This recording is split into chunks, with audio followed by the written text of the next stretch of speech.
Alright everyone, आज इस video में हम सीरीज में बात कर रहे हैं एक्चुअली रैपिड रिवीजन।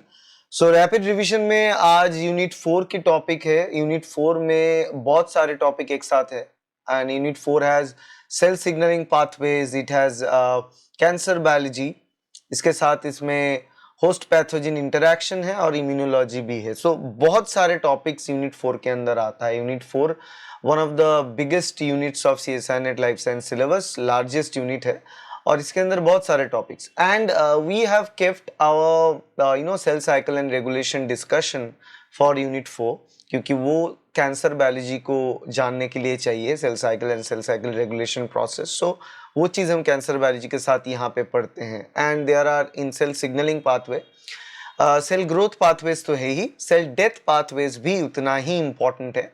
और सेल डेथ पाथवेज मतलब एपोप्टोसिस, एंड उसके बारे में भी हमें जानकारी लेना चाहिए। सो that is the overall overview of unit 4 जो हमने कोचिंग में डिस्कस किया है, और वही चीज़ हम यहाँ पे हमारे स्टडी मटेरियल पैकेज के अंदर भी आपको मिलेगा डिटेल में सब कुछ।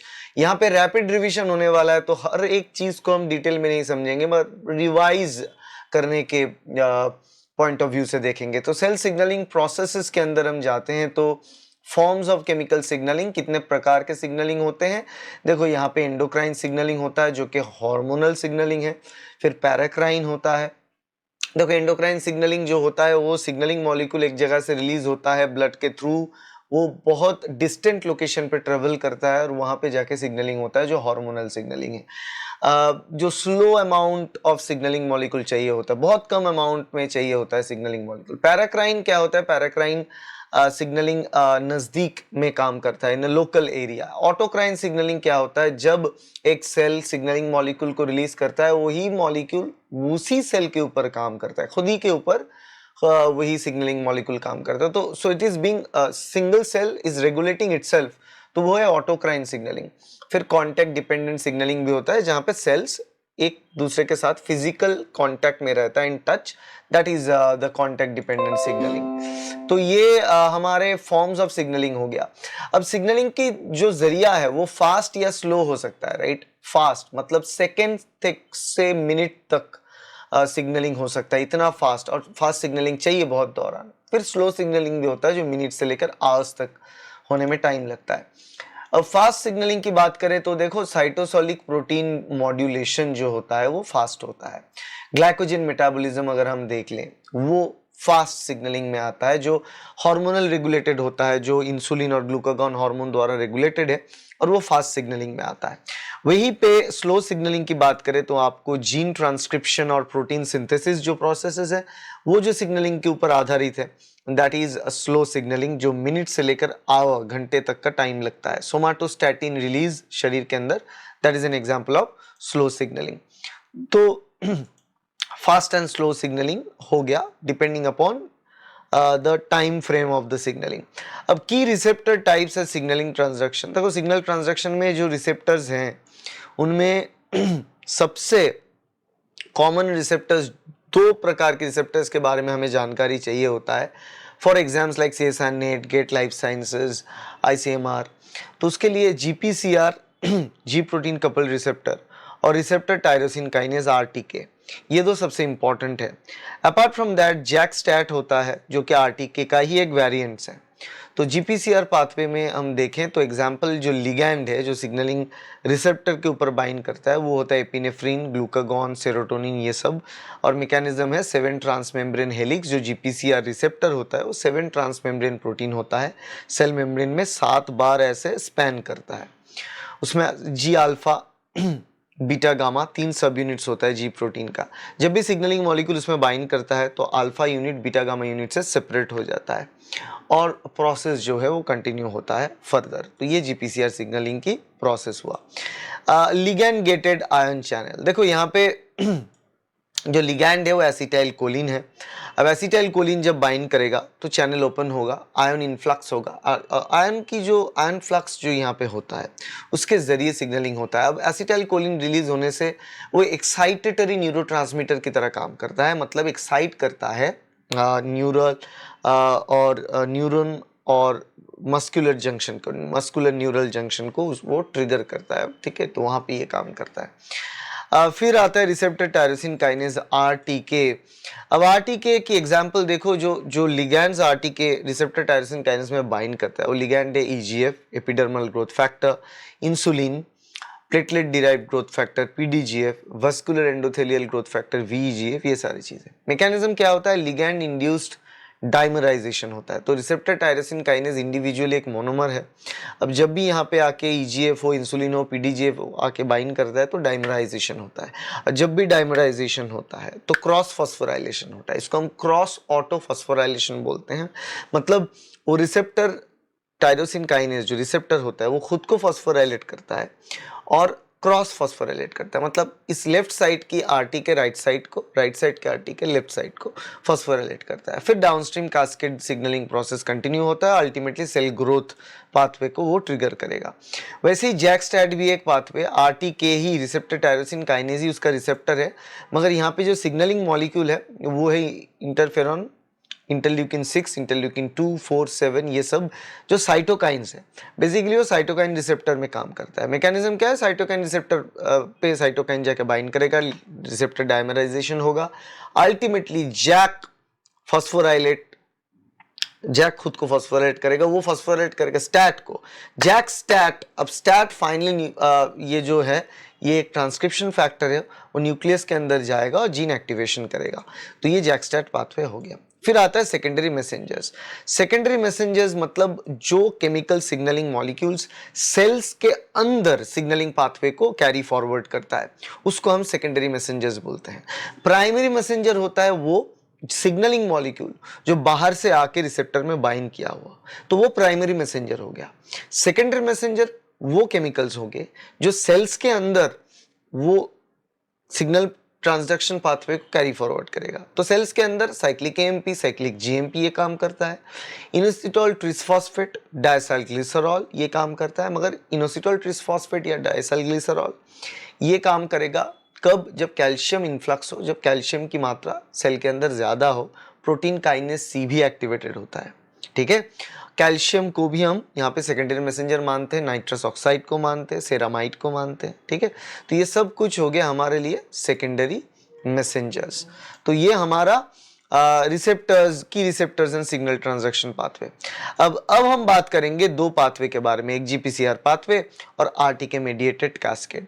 जीपीसीआर पाथवे में क्या होता है, सिंपली साइक्लिक एएमपी पाथवे होता है, एक आईपी3 डीएजी पाथवे होता है। दो अलग अलग पाथवे जो इंपॉर्टेंट है पढ़ाई के लिए, एग्जाम के लिए। Cyclic AMP pathway adenylyl cyclase enzyme द्वारा होता है। क्या होता है, लिगेंड आके जीपीसीआर पे बाइंड करता है, फिर alpha unit beta gamma unit से सेपरेट हो जाता है। अल्फा जीटीपी यूनिट जो होता है वो एडेनाइलाइल साइक्लेज को एक्टिवेट करता है। अब एडेनाइलाइल साइक्लेज एंजाइम क्या करता है, एटीपी को साइक्लिक एएमपी में कन्वर्ट करता है। साइक्लिक एएमपी प्रोटीन काइनेज ए को बाइंड करता है और एक्टिव करता है प्रोटीन काइनेज ए को। अब प्रोटीन काइनेज ए जब एक्टिवेट हो जाता है वो क्रेब प्रोटीन को फॉस्फोराइलेट करता है। ये सब काइनेज प्रोटीन, और काइनेज प्रोटीन का काम ही होता है दूसरे प्रोटीन्स को फॉस्फोराइलेट करना। अब फॉस्फोराइलेशन से एक्टिवेशन भी होता है, फॉस्फोराइलेशन से इनएक्टिवेशन भी होता है। यहाँ पे क्रेब को फॉस्फोराइलेशन से एक्टिवेट होता है, जीन ट्रांसक्रिप्शन होता है।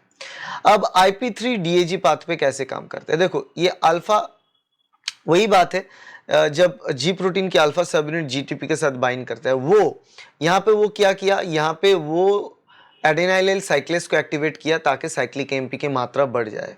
अब वही जी अल्फा जीटीपी के साथ प्रोटीन लाइपेज सी, फॉस्फोलाइपेज सी, जो फॉस्फोलाइपेज सी जो बीटा है उसको वो एक्टिवेट करेगा। वो बेसिकली ये फॉस्फोलाइपेज सी को एक्टिवेट करने के साथ साथ वो PIP2 फॉस्फाटिडिल इनोसिटोल बिसफॉस्फेट PIP2 को ब्रेक कर देता है। PIP2 को जब वो ब्रेक करता है दो पार्ट्स में उसको डिवाइड करता है। PIP2 को डिवाइड करता है कि इनोसिटोल ट्रिसफॉस्फेट प्लस डायसाइल ग्लिसरॉल। अब इनोसिटोल ट्रिसफॉस्फेट रिलीज हो जाता है और डायसाइल ग्लिसरॉल जो है मेम्ब्रेन के साथ अटैच होकर रह जाता है, अटैच होकर साइटोसोलिक साइड में वो अटैच रहता है। IP3 जब रिलीज हो जाता है, या IP3 एंडोप्लाज्मिक रेटिकुलम के ऊपर जो रिसेप्टर होता है कैल्शियम रिसेप्टर, वहां पे जाके बाइंड करता है। IP3 जब भी कैल्शियम रिसेप्टर में बाइंड करता है कैल्शियम रिलीज होता है। राइट। एंडोप्लाज्मिक रेटिकुलम से कैल्शियम रिलीज होता है, और कैल्शियम जब रिलीज होता है तो कैल्शियम इन्फ्लक्स होता है और डीएजी एक्टिवेट करती है, डायसाइल ग्लिसरॉल, ये एक्टिवेट करता है प्रोटीन काइनेज सी को। और हमें पता है प्रोटीन काइनेज सी को अगर ये एक्टिवेट करेगा तो क्या होगा, प्रोटीन काइनेज सी अपना काम करेगा, सेल ग्रोथ डिफरेंशिएशन का काम करेगा, ठीक है। एंड ये जो दो पाथवे हमने देखा जीपीसीआर का, अब ये पाथवे जनरली टर्न ऑन होता है। कब टर्न ऑन होता है, जब सिग्नलिंग मॉलिक्यूल आके बाइंड करेगा सिग्नल रिसेप्टर के ऊपर, पाथवे ऑन हो जाएगा। अब पाथवे अगर हमेशा ऑन रहेगा तो सेल ग्रोथ ग्रोथ ग्रोथ ही रहेगा, राइट। सेल ग्रोथ चलता रहेगा तो उसमें तो प्रॉब्लम आएगा। सेल ग्रोथ कंटिन्यू चलता रहेगा तो वो ओवर ग्रोथ ऑफ सेल जो कि ट्यूमर फॉर्म कर सकता है, तो इसीलिए डिसेंसिटाइजेशन भी चाहिए। जीपीसीआर को हम डिसेंसिटाइज करते हैं और इसके लिए यहाँ पे हमारे पास होता है एरेस्टिन, ठीक है। तो जीपीसीआर को ब्लॉक करके रखता है, मास्क कर देता है। जीपीसीआर एक रिसेप्टर है, मान लो कि वाई शेप्ड रिसेप्टर, इसके ऊपर एरेस्टिन आके ऐसे बाइंड कर गया तो वो ब्लॉक कर देगा। जब भी ये जी प्रोटीन कपल, ये जी प्रोटीन रिसेप्टर को ब्लॉक कर देता है तो ऑटोमेटिकली जो जी प्रोटीन की कपलिंग है वो भी यहाँ पे बंद हो जाता है। सो डिसेंसिटाइजेशन यहाँ पे होता है, ठीक है। तो जीपीसीआर पाथवे कंप्लीट। फिर RTK mediated cascade, RTK mediated cascade के बारे में बात करें, receptor tyrosine kinase mediated pathway के बारे में, तो इसमें जो पाथवेज इंपॉर्टेंट है, एक तो है मैप काइनेस पाथवे, मैप अर्क पाथवे, एक होता है PI3K AKT एमटॉर पाथवे, और एक है जैक-स्टैट पाथवे। अब देखो मैप काइनेस पाथवे सबसे इंपॉर्टेंट, सबसे कॉमन पाथवे में है आरटीके का। तो ग्रोथ फैक्टर है क्या, बाइंड करता है रिसेप्टर टायरोसिन काइनेज में, रिसेप्टर डाइमराइजेशन होता है, ऑटो क्रॉस फॉस्फोराइलेशन होता है, फिर वो GRB2 एसओएस एडाप्टर के द्वारा रास प्रोटीन एक्टिवेट होता है। अब रास प्रोटीन एक्टिवेशन का मतलब है रास प्रोटीन के साथ जीटीपी को बाउंड करना। जब रास जीटीपी के साथ एसोसिएटेड है तो वो एक्टिव है, जब रास जीटीपी हाइड्रोलाइज होकर जीडीपी हो जाएगा, इनएक्टिव हो जाएगा। तो रास जीटीपी एक्टिव है, फिर वो रैफ को एक्टिवेट करता है, रैफ मेक को एक्टिवेट करता है, मेक अर्क को एक्टिवेट करता है। अब अर्क क्या करेगा, अर्क ट्रांसक्रिप्शन फैक्टर्स को एक्टिवेट करेगा जो जाके proliferation, proliferation and survival, ultimately cell proliferation and survival pathway में वो चला जाएगा। अब कैंसर के साथ ये कैसे लिंक्ड है, EGFR epidermal growth factor receptor देख लो या रस देख लो, इसमें अगर म्यूटेशन है और ऐसे म्यूटेशन हो चुका है रैस में कि रैस जीटीपी हाइड्रोलाइज होकर रैस जीडीपी नहीं हो पा रहा है किसी भी कारण, ठीक है, तब क्या होगा, रैस अगर हमेशा एक्टिव रहेगा तो प्रॉब्लम हो जाएगा कि ये पाथवे ऑन ही रहेगा। रैस हमेशा एक्टिव रहेगा, ये पाथवे हमेशा ऑन रहेगा, तो हमेशा सेल ग्रोथ होता रहेगा, सेल प्रोलिफरेशन होता रहेगा। इसीलिए कुछ इनहिबिटर्स हैं जैसे कि BRAF और मेक का इनहिबिटर है, BRAF का इनहिबिटर है डाब्राफेनिब, ओके, और मेक का इनहिबिटर है ट्रामेटिनिब, जो जाके रैफ मेक ये जो इंडिविजुअल इंटरमीडिएट है मैप काइनेस पाथवे का, उसको इनएक्टिव करता है, ब्लॉक करता है। फिर आता है PI3K AKT mTOR पाथवे। अब इसमें सीक्वेंस क्या होता है, रिसेप्टर टायरोसिन काइनेज एक्टिवेट होता है, फिर PI3K एक्टिवेट होता है, फिर PIP3 एक्टिवेट होता है, फिर AKT एक्टिवेट होता है, फिर mTOR एक्टिवेट होता है, फिर ultimately it cause the survival of the cell, growth of the cell. Receptor tyrosine kinase द्वारा किया गया एनी पाथवे, आप कोई भी पाथवे उठा लो, उसमें ultimately cell growth and proliferation signaling को ही टारगेट करता है। अब जैक-स्टैट के बारे में तो हमने बात की है, ये साइटोकाइन रिसेप्टर है, साइटोकाइन जैसे कि इंटरल्यूकिन हो गया, वो आके बाइंड करेगा रिसेप्टर पे। फिर JAK phosphorylate receptors, STAT phosphoryl, STAT dimer form होगा, दो स्टैट एक साथ मिलकर STAT dimer as a transcription factor nucleus के अंदर जाएगा और वहां पे जाके वो सेल प्रोलिफरेशन करेगा, डिफरेंशिएशन करेगा। खास करके इम्यून सेल के प्रोलिफरेशन और डिफरेंशिएशन में ये जैक-स्टैट पाथवे का हाथ होता है। और एंटीवायरल रिस्पॉन्स पे अगर कोई भी सेल जिसके अंदर वायरल इन्फेक्शन चल रहा है उसमें चेक करोगे तो जैक-स्टैट पाथवे ज्यादा आपको देखने को मिलेगा। तो that is RTK mediated cascade, Jack-stat खास करके, ठीक है। तो ये रहा सिग्नलिंग पाथवे की ओवरव्यू जो आपको जानना चाहिए और जिसके बारे में डिटेल में जानकारी अगर आपको चाहिए तो स्टडी मटेरियल पैकेज या online coaching.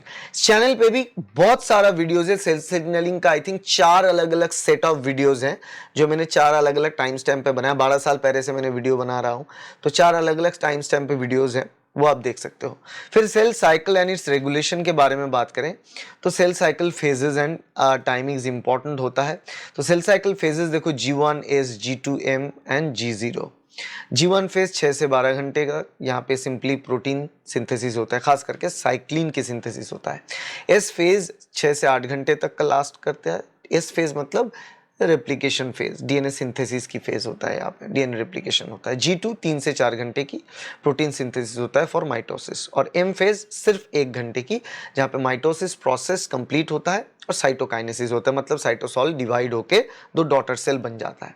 Apart from this phases G0 बोल के एक फेज होता है जिसको क्विसेंट स्टेट बोलते हैं। यहाँ पे सेल मूव तब करता है जब सेल के पास इनफ प्रोटीन या डीएनए प्रॉपर रेप्लिकेशन नहीं होता है, सेल डिवीजन के लिए एनर्जी भी मौजूद नहीं होता है, तब सेल G0 स्टेट पे मूव कर जाता है ताकि उसको डिवीजन प्रोसेस में ना जाना पड़े।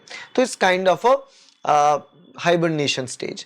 उसके बाद अगर सब कुछ मतलब सेल अगर अंडर स्ट्रेस हो गया, कोई प्रोटीन प्रोडक्शन ठीक से नहीं हो पा रहा है, या फिर सेल साइटोसॉल न्यूक्लियस की रेशियो भी इंपॉर्टेंट होता है, वो सही से अचीव नहीं हो पा रहा है, तो सेल G0 स्टेट में जाता है। फिर जब सिचुएशन नॉर्मल हो जाए तो वो G0 से फिर से G1 स्टेट में मूव करता है। फिर आता है चेक पॉइंट्स। चेक पॉइंट्स के बारे में बात करें तो यहाँ पे 3 चेक पॉइंट सबसे इंपॉर्टेंट है, आपको ये 3 चेक पॉइंट जानना है। G1S check point, G2M check point और spindle assembly check point. G1S, G2M, spindle assembly. Spindle assembly check point को एम फेस चेक पॉइंट भी बोलते हैं। अब G1S चेक पॉइंट देखो, लोकेशन क्या पे होता है, end of G1 start of S। ये क्या चेक करता है, सेल साइज ठीक ठाक साइज अचीव किया है या नहीं, न्यूट्रिएंट ठीक ठाक से अवेलेबल है या नहीं, डीएनए इंटीग्रिटी ठीक तो है, डीएनए आगे में अगर सिंगल स्ट्रैंडेड या डबल स्ट्रैंडेड डैमेज है तो वो मूव नहीं कर पाएगा नेक्स्ट स्टेज पे। साइक्लिन सीडीके की अवेलेबिलिटी भी चेक किया जाता है कि प्रॉपर साइक्लिन सीडीके है या नहीं। This is a reminder. 3,000 rupees. Alexa, stop.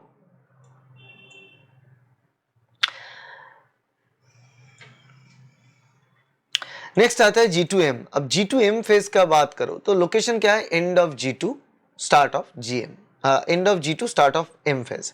ये क्या चेक करता है, complete and corrected DNA replication. क्योंकि देखो S फेज हो चुका है, G2 आता है इसके बाद, तो इस फेज में डीएनए रेप्लिकेशन होना, तो डीएनए रेप्लिकेशन प्रॉपर्ली हुआ है या नहीं, डीएनए रिपेयर करने की जरूरत है या नहीं, डीएनए में डैमेज है या नहीं, सब कुछ चेक होता है। और अगर सब कुछ सही है तब जाके स्पिंडल असेंबली और वो जो एनाफेज पे सेपरेशन होता है सिस्टर क्रोमैटिड्स की, वो किया जाता है। Spindle assembly check point metaphase थे एनाफेज के बीच में होता है, मेटाफेज और एनाफेज के बीच में। ये क्रोमोसोम अलाइनमेंट को चेक करता है, काइनेटोकोर पे माइक्रोट्यूब्यूल की प्रॉपर अटैचमेंट है या नहीं, उस चीज को चेक करता है, राइट। और ये इंपॉर्टेंट है। नेक्स्ट आया साइक्लिन्स एंड सीडीकेज। देखो cyclin CDKs, cyclins are regulatory sub units, ठीक है, और इसका जो कंसंट्रेशन है सेल के अंदर वो ऑसिलेट करते रहता है। ऑसिलेट करने का मतलब ये होता है कि साइक्लिन की मात्रा बढ़ता है घटता है, बढ़ता है घटता है, राइट। मगर सीडीके की जो कंसंट्रेशन है वो कांस्टेंट रहता है। सीडीके कैटालिटिक सब यूनिट है, साइक्लिन रेगुलेटरी सब यूनिट है। साइक्लिन सीडीके के साथ पार्टनर की तरह काम करता है। अगर साइक्लिन ना रहे तो सीडीके काम नहीं कर पाएगा, इसलिए साइक्लिन को सीडीके का रेगुलेटरी एलिमेंट बोला जाता है। सीडीके मतलब साइक्लिन डिपेंडेंट काइनेज, तो ये काइनेज ही है जो दूसरे प्रोटीन को फॉस्फोराइलेट करेगा, मगर ये डिपेंड होता है साइक्लिन के ऊपर, that's why it's called cyclin dependent kinase. अब ये फेज स्पेसिफिक पेयर्स है। देखो फेज स्पेसिफिक पेयर्स की बात करें तो G1, G1S, S, G2M, ये जो अलग अलग फेज है, यहाँ पे अलग अलग साइक्लिन सीडीके की कॉम्बिनेशन है। और इसको याद रखने का आसान तरीका है DAB, DEAB, cyclin D, cyclin E, cyclin A, cyclin B। तो G1 फेज में साइक्लिन D CDK 4 और 6 के साथ कंबाइन होता है। G1S फेज में साइक्लिन E CDK 2 के साथ कंबाइन होता है। S फेज में साइक्लिन A CDK 2 के साथ कंबाइन होता है और G2M पे साइक्लिन B CDK 1 के साथ कंबाइन होता है। तो cyclin CDK 4, 6, CDK 2, CDK 2, CDK 1। तो ये भी याद करो 4, 2, 2, 1 इस हिसाब से, और DEAB, DAB ऐसे आप याद रख सकते हो। तो ये साइक्लिन सीडी के पार्टनर है, ठीक है। अब रेगुलेशन क्या होता है, देखो एक्टिवेशन होता है साइक्लिन, एक्टिवेशन के लिए फॉस्फेटेज चाहिए जो एक्टिवेट करता है, और इनिबिटरी काइनेज यहाँ पे चाहिए V1। And MIT1। एक इनिबिटरी काइनेस चाहिए V1 और एक्टिवेटरी फॉस्फेटेज चाहिए CDC25। एक तो फॉस्फेट ग्रुप एडिशन करने वाले काइनेस चाहिए V1 जो इनिबिटरी फॉस्फेट ऐड करता है, और एक उस फॉस्फेट को रिमूव करने के लिए फॉस्फेटेज चाहिए जो CDC25 करता है। अब कैसे ये प्रोसेस एग्जैक्टली होता है, ये एक डिटेल्ड मैकेनिज्म है जिसको आपको जानने के लिए वीडियो इस चैनल पे मौजूद है, आप देख सकते हो किस तरीके से G1S ट्रांजिशन होता है, इसके बारे में डिटेल वीडियो है इस चैनल पे। अगर और भी डिटेल में चाहिए, नोट्स डिटेल में चाहिए, तो आपको या तो हमारे कोचिंग ज्वाइन करना पड़ेगा या तो हमारे स्टडी मटेरियल पैकेज जो है, जो लेक्चर वीडियोस आता है वो लेना पड़ेगा, ठीक है। अब यूबिक्विटिन मेडिएटेड प्रोटियोलिसिस होता है। हर एक स्टेप होने के बाद साइक्लिन का काम जब कंप्लीट हो जाता है तब उसको डिग्रेड किया जाता है। सीडीके को नहीं, साइक्लिन्स को सिर्फ डिग्रेड किया जाता है, क्योंकि ये पता है कि साइक्लिन अगर ना रहे तो सीडीके वैसे ही फंक्शन नहीं करेगा, ठीक है। तो यही इसकी रेगुलेशन की बात है। फिर आता है complex activation and turnover. Cyclin binding होता है, डुअल फॉस्फोराइलेशन होता है, V1 इनिबिटरी फॉस्फेट ऐड करता है, और एक काइनेज है कैक, वो एक्टिवेटरी फॉस्फेट ऐड करता है। दो फॉस्फेट है साइक्लिन सीडीके पार्टनर जो, उसके बाद दो फॉस्फेट ऐड होता है, एक तो इनिबिटरी फॉस्फेट बाय V1, एक एक्टिवेटरी फॉस्फेट बाय कैक। अब जब तक ना V1 वाला फॉस्फेट रिमूव ना हो जाए तब तक वो एक्टिवेट नहीं होगा। इसलिए CDC25 जो एक फॉस्फेटेज है वो V1 जो इनिबिटरी फॉस्फेट ऐड करता है उसको कट करके रिमूव कर देता है, जिससे कि जो CDK है यहाँ पे वो एक्टिव हो जाता है।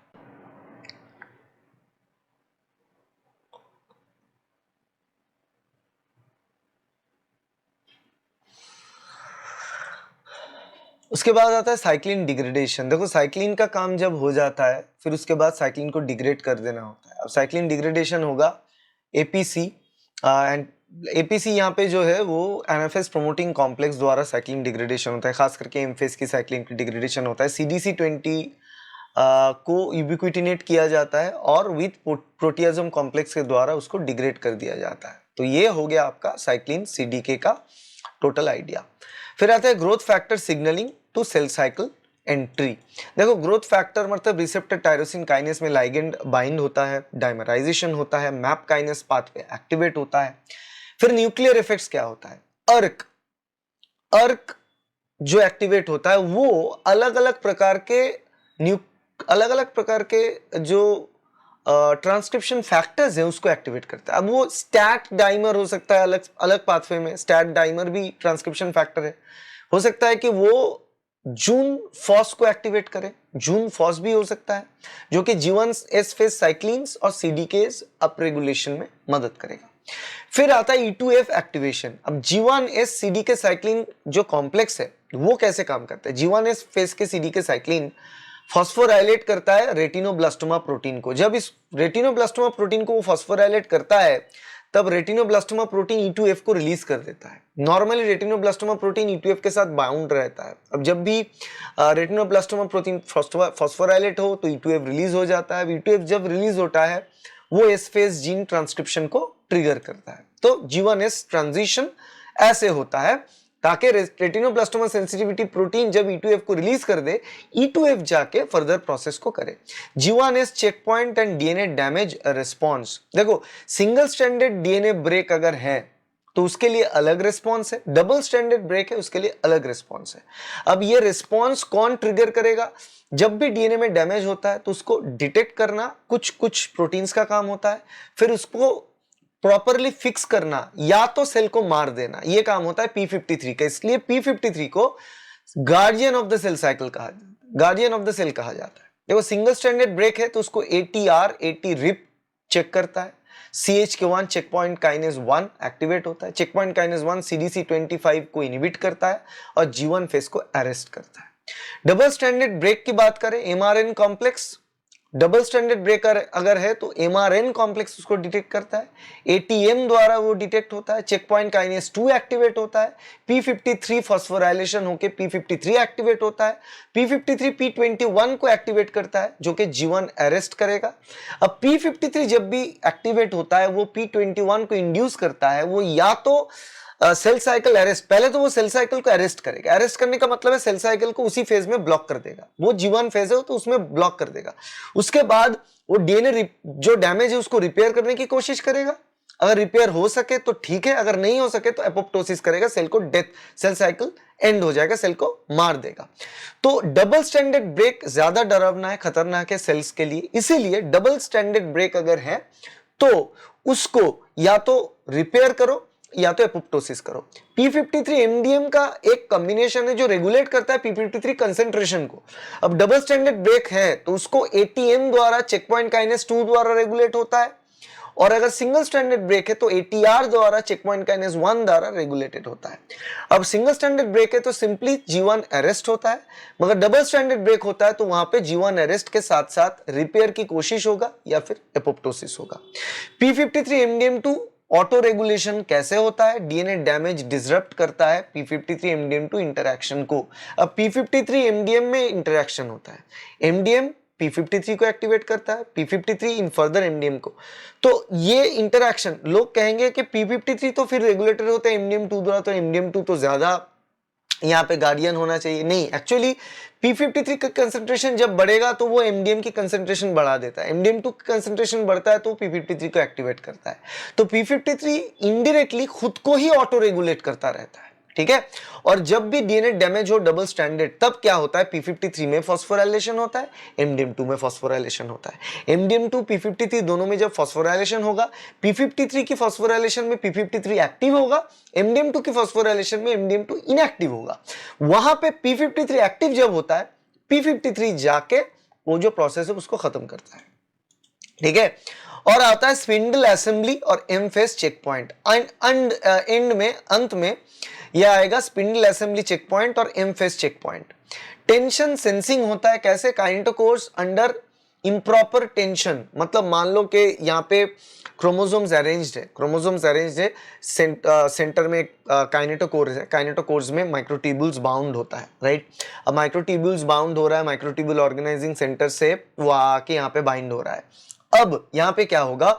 यहाँ पे ऑरोरा बी, यहाँ पे ये जो जब भी किसी भी साइड में ये जो काइनेटोकोर क्या चेक करता है, दोनों साइड से जो पुलिंग इफेक्ट है वो एनफ है या नहीं। जब भी पुलिंग इफेक्ट एनफ नहीं है तब ऑरोरा बी काइनेस रिक्रूट होता है, जो CHK1 एक्टिवेट करता है, फिर ऑरोरा बी एक्टिवेट होता है, फिर ये फॉस्फोराइलेट करता है BUB1 को एंड BUBR1 और MAD2 कॉम्प्लेक्स को। अब APC CDC20 इनहिबिशन भी यहां पे होता है, ठीक है। अब यहां पे बात यह है कि अगर काइनेटोकोर में, ये सेंटर पे काइनेटोकोर है, ये दोनों साइड से माइक्रोट्यूब्यूल, ऑर्गेनाइजिंग सेंटर से माइक्रोट्यूब्यूल है, और अगर पुलिंग फोर्स इक्वल नहीं है तो क्या होगा? चेक पॉइंट 1 काइनेस डिटेक्ट करेगा ये पुलिंग फोर्स इक्वल नहीं है, ऑरोरा बी को एक्टिवेट करेगा, वो further BUB1 BUBR1 and MAD2 को एक्टिवेट करेगा, और वो जाके क्या करेगा? वो CDC20 और APC एनाफेज प्रोमोटिंग कॉम्प्लेक्स को एक्टिवेट कर देगा। एनाफेज प्रोमोटिंग कॉम्प्लेक्स और CDC20 को एक्टिवेट करने के साथ साथ वो पॉलीब्यूटिनेशन करेगा, किस चीज का? साइक्लिन्स का। कौन सा साइक्लिन का? एम फेस की साइक्लिन्स जो है, जो बी साइक्लिन बी है, उसको वो डिग्रेड कर देगा। उसको जब वो डिग्रेड कर देगा तब एनाफेस ऑनसेट हो जाएगा, मतलब मेटाफेस से साइकिल एनाफेस में मूव करेगा। एनाफेस में मूव करने का मतलब होता है सिस्टर क्रोमैटिड को सेग्रीगेट करना, सेपरेट कर देना। ये होता है ओवरऑल चेक पॉइंट्स का खेल। स्पिंडल असेंबली चेक पॉइंट जो है वो यही चीज को चेक करेगा कि स्पिंडल जब दोनों तरफ से आ रहा है, वो काइनेटोकोर पे अटैच हो रहा है, वो पुलिंग फोर्स दोनों साइड से टेंशन सेम है या नहीं। अगर नहीं होता है तो वो रिक्रूट करता है ये पाथवे, जिसके जरिए जो कॉम्प्लेक्स, इसके जरिए वो एनाफेज प्रोमोटिंग कॉम्प्लेक्स एक्टिव होता है और सेपरेज को एक्टिवेट करता है, सिस्टर क्रोमैटिड को सेपरेट करता है। सेपरेज को एक्टिवेट करने के लिए सिकुरिन बोल के एक प्रोटीन होता है, उसको डिग्रेड करना जरूरी होता है, क्योंकि सिकुरिन सेपरेज को प्रिवेंट करके रखता है, राइट। तो सिकुरिन को हटा देगा, डिग्रेड कर देगा, और सेपरेज जो है वो एनाफेज को ट्रिगर करेगा, एनाफेज को कंटिन्यू करेगा। तो ये सेल साइकिल के रेगुलेशन हो गया, अलग अलग चेक पॉइंट के हिसाब से रेगुलेशन हो गया। आपको जब समझ आ जाएगा सेल साइकिल और सेल साइकिल कैसे रेगुलेट होता है, उसके बाद कैंसर बायोलॉजी की बारी आता है। कैंसर बायोलॉजी में हम पढ़ते हैं कि सेल ग्रोथ और सेल डेथ, इस दोनों के बीच की बैलेंस इंपॉर्टेंट है, और अगर बैलेंस में सेल डेथ ज्यादा हो, सेल ग्रोथ कम हो, तो सेल तो मरेगा, और अगर सेल ग्रोथ ज्यादा, cell death pathway down regulate है तो कैंसर होने की चांसेस होता है। अब इसके बाद जो टॉपिक में हम रैपिड रिवीजन करेंगे वो है कैंसर बायोलॉजी। अब कैंसर बायोलॉजी एक ऐसा टॉपिक है ना जिसको लेके बहुत कुछ कहा जा सकता है, इन डिटेल्स बहुत कुछ हम कह सकते हैं, मगर उतना सब कुछ हम उतनी डिटेल्स में हम यहाँ पे बात नहीं करना चाहते। जैसे कैंसर बायोलॉजी के अंदर अगर देखें तो structural mutations and oncogene activation, कई सारे टॉपिक्स हैं जो लेक्चर में डिस्कस किया गया है। हॉलमार्क्स ऑफ कैंसर से लेकर अलग अलग चीजें जैसे कि ट्रांसफॉर्मेशन की रीजंस क्या है, म्यूटेशन कैसे कैंसर को ट्रिगर करता है, म्यूटेशन के अलावा भी और क्या क्या चीजें जो कैंसर को ट्रिगर करता है, इसके बारे में डिटेल जानकारी अगर चाहिए तो आपको कोचिंग में मिलेगा या तो हमारे रिकॉर्डेड लेक्चर्स जो पेन ड्राइव है उसमें मिलेगा। अब structural mutations and oncogene activation, structural mutations and oncogene activation जो है उसके अंदर आपको अलग अलग चीजें मिलेंगी। जिस तरीके से म्यूटेशन जिस कारण कैंसर फॉर्मेशन होता है वहां पे कैंसर हो सकता है, जैसे कि ट्रांसलोकेशन हो गया। ट्रांसलोकेशन मतलब क्रोमोसोमल जो चेंजेस की वजह से ये चीजें होते हैं, जैसे कि ट्रांसलोकेशन। प्रोटोऑन्कोजीन अगर कंस्टिट्यूटिव प्रोमोटर के अंडर आ जाता है, एक प्रोटोऑन्कोजीन अगर कंस्टिट्यूटिव प्रोमोटर के बाद डाउनस्ट्रीम में अगर प्लेस हो जाता है कहीं किसी भी कारण, तो उससे क्या हो सकता है, उससे आपका उसको हम ट्रांसलोकेशन कहते हैं। बेसिकली क्रोमोसोम का एक यूनिट एक क्रोमोसोम से कट होकर दूसरे क्रोमोसोम में चले जाना और दूसरे क्रोमोसोम से लेकर एक अलग क्रोमोसोम में जाना, तो swapping of the chromosomal segments वो जब होता है, प्रोटोऑन्कोजीन अगर कंस्टिट्यूटिव प्रोमोटर के पास नजदीक में बैठता है तो उसके चलते क्या होता है, कॉन्स्टिट्यूटिव प्रोमोटर का मतलब होता है कॉन्स्टिट्यूटिवली एक्टिव हो जाना। कॉन्स्टिट्यूटिवली एक्टिव हो जाना मतलब हमेशा वो ऑन रहेगा, और जब वो हमेशा ऑन रहेगा तो ग्रोथ ज्यादा होगा, क्योंकि प्रोटोऑन्कोजीन अगर वो एक्टिव रहता है, हमेशा एक्टिव रहता है, तो continuously it is going to make the proteins, जो प्रोटीन्स सेल ग्रोथ के लिए चाहिए, प्रोलिफरेशन के लिए चाहिए, वो चीज ये बनाता रहेगा।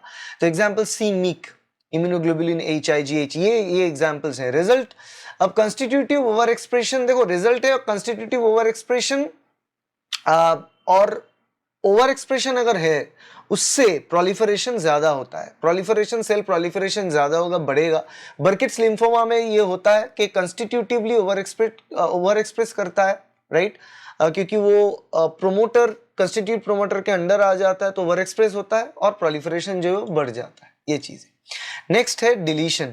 अब डिलीशन के कारण भी, क्रोमोसोमल डिलीशन के कारण भी कैंसर हो सकता है। अब क्रोमोसोमल मतलब ट्रांसफॉर्मेशन हो सकता है, क्रोमोसोमल डिलीशन के कारण अगर ट्रांसफॉर्मेशन हो, loss of tumour suppression locus, ठीक है। अब ट्यूमर सप्रेसर जो जीन है उसकी लोकस जो है, जहां पे ट्यूमर सप्रेसर जीन्स रहता है, जैसे रेटिनोब्लास्टोमा सेंसिटिविटी प्रोटीन RB हो गया, वो क्रोमोसोम 13 के अंदर होता है। क्रोमोसोम 13 के अंदर रेटिनोब्लास्टोमा सेंसिटिविटी प्रोटीन वो ट्यूमर सप्रेसर लोकस है। अब वहां पे लॉस ऑफ फंक्शन होता है, तो ट्यूमर सप्रेसर लोकस अगर ठीक से काम नहीं करेगा तो वहां पे भी RB प्रोटीन प्रोड्यूस नहीं होगा, उसके चलते भी यहाँ पे आपका ट्रांसफॉर्मेशन हो सकता है।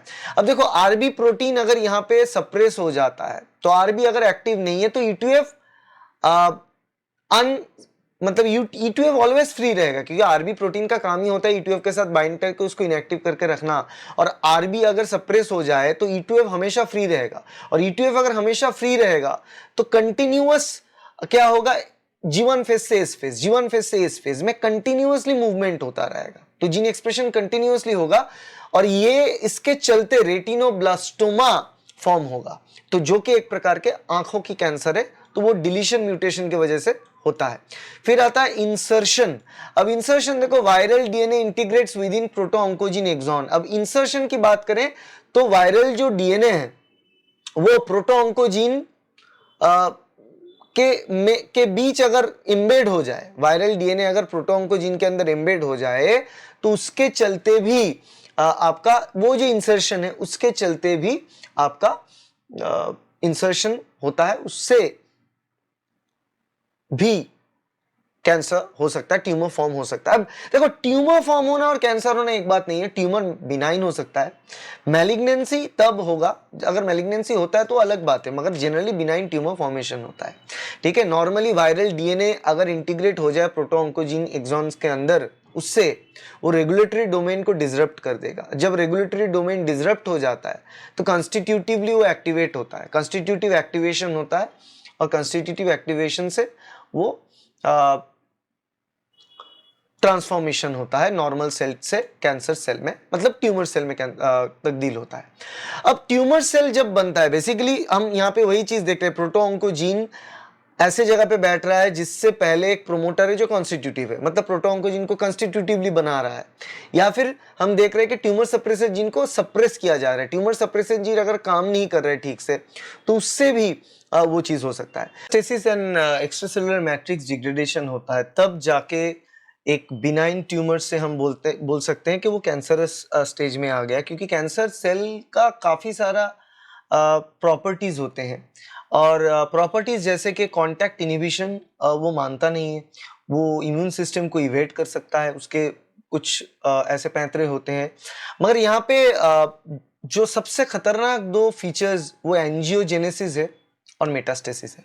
अब मेटास्टेसिस का मतलब वही है कि एक्स्ट्रा सेलुलर मैट्रिक्स को डिग्रेड करके, टिश्यू लेयर को डिग्रेड करके वो एक जगह से दूसरी जगह पे पहुंचता है, ये एक चीज। और एंजियोजेनेसिस का मतलब होता है जब ब्लड वेसल्स आके कवर कर लेता है, मतलब ब्लड वेसल्स को बुलावा देता है। बेसिकली कैंसर सेल्स जो है वो धीरे धीरे सिक्रीट करता है क्या, कुछ केमिकल्स, और जो केमिकल्स वो केमोटेक्सिस के जरिए ब्लड वेसल्स को अपने तरफ खींचता है और कवर कर लेता है, राइट। तो मेटास्टेसिस की बात करें यहाँ पे देखो, तो इसके लिए uPA secreted by the tumour cells uPA, okay, plasminogen activator बोला जाता है, इसको सिक्रेट करते हैं। प्लाज्मिनोजेन को वो एक्टिवेट करके प्लाज्मिन बनाता है। अब प्लाज्मिन क्या करता है, एंजियोस्टैटिन एक्टिव, सो एंजियोस्टैटिन के साथ प्लाज्मिन एक्टिव होता है, प्रोकोलाजिनेस को एक्टिवेट करता है, प्रोकोलाजिनेस कोलाजिनेस को एक्टिवेट करता है। अब कोलाजिनेस जो एंजाइम है ये क्या करता है, कोलाजेन को डिग्रेड करता है। कोलाजेन को डिग्रेड करने का मतलब क्या है पता है, कि कोलाजेन जब डिग्रेड हो जाएगा तो प्रोटियोलाइसिस होगा बेसमेंट मेम्ब्रेन का, जो बेसमेंट मेम्ब्रेन है टिश्यू लेयर का, वो बेसमेंट मेम्ब्रेन डिग्रेड हो जाएगा और एक्स्ट्रा सेलुलर मैट्रिक्स भी डिसरप्ट हो जाएगा। तो जब एक्स्ट्रा सेलुलर मैट्रिक्स डिसरप्ट हो जाएगा, बेसमेंट मेम्ब्रेन डिग्रेड हो जाएगा, तो ऑटोमेटिकली ये जो कैंसर सेल है वो इवेट करके, वो टिश्यू लेयर को इवेट करके दूसरे लेयर पे पहुंच जाएगा। तो इस हिसाब से वो एक लेयर से दूसरे लेयर पे ट्रांसफॉर्म हो सकता है, जा सकता है, राइट। और वो चीज कैसे होता है, यही चीज यूपीए सीक्रेट करता है, प्लाज्मिनोजेन एक्टिवेटर फैक्टर। तो ये प्लाज्मिनोजेन के प्लाज्मिन बनाएगा, प्लाज्मिन एंजियोस्टैटिन के साथ प्रोकोलाजिनेस को कोलाजिनेस में कन्वर्ट करता है, कोलाजिनेस फिर कोलाजिन को डिस्ट्रॉय करता है। तो इस हिसाब से मेटास्टेसिस होता है। और अलग अलग थ्योरी है मेटास्टेसिस स्प्रेड के ऊपर, कि मेटास्टेसिस का जो स्प्रेड है और मेटास्टेसिस होने के बाद ये जो सेल्स हैं कैंसर सेल्स, ये किस तरीके से स्प्रेड करता है, उसके अलग अलग थ्योरीज है, रूट। एक तो लिम्फेटिक स्प्रेड है, सबसे कॉमन जो स्प्रेड है वो लिम्फेटिक स्प्रेड है। लिम्फेटिक स्प्रेड का मतलब होता है स्प्रेड लिम्फेटिक्स के जरिए होगा, लिम्फॉइड ऑर्गन्स के जरिए होगा, ओके। हिमाटोजेनस स्प्रेड होता है, हिमाटोजेनस मतलब ब्लड के जरिए स्प्रेड होना, ठीक है। हाई फ्लो और लो प्रेशर कैपिलरी बेड्स जो होता है, low pressure capillary beds LLBs, उसके जरिए ये हिमाटोजेनस स्प्रेड होता है। और एनाटॉमिकल मॉडल भी होता है जो कॉलोनाइज करता है फर्स्ट कैपिलरी बेड में, ठीक है। जो फर्स्ट थ्योरी देख लो, एक तो बोला जाता है कि ये कैंसरस सेल इवेट करता है टिश्यू, इवेट करके पहले तो ये लिम्फेटिक्स में आएगा, लिम्फेटिक्स के जरिए शरीर के अलग अलग हिस्से में स्प्रेड हो जाएगा। दूसरा यहाँ पे थ्योरी है कि ये हिमाटोजेनस स्प्रेड होगा वाया ब्लड स्ट्रीम, शरीर के अलग अलग हिस्से में स्प्रेड होगा। ब्लड फ्लो, हाई फ्लो और लो प्रेशर कैपिलरी बेड, जिस कैपिलरी ब्लड कैपिलरी होता है ना, सबसे छोटा जो ब्लड सप्लाई की चेन होता है वो कैपिलरी होता है। तो लो प्रेशर कैपिलरी बेड जो होता है LLP, वो वहां पे जाके वो ब्लड के जरिए स्प्रेड होता है, उस जगह पे जाके वो बैठ जाएगा, लो प्रेशर कैपिलरी बेड पे खास करके वो टारगेट करेगा। ये है हिमाटोजेनस स्प्रेड की थ्योरी।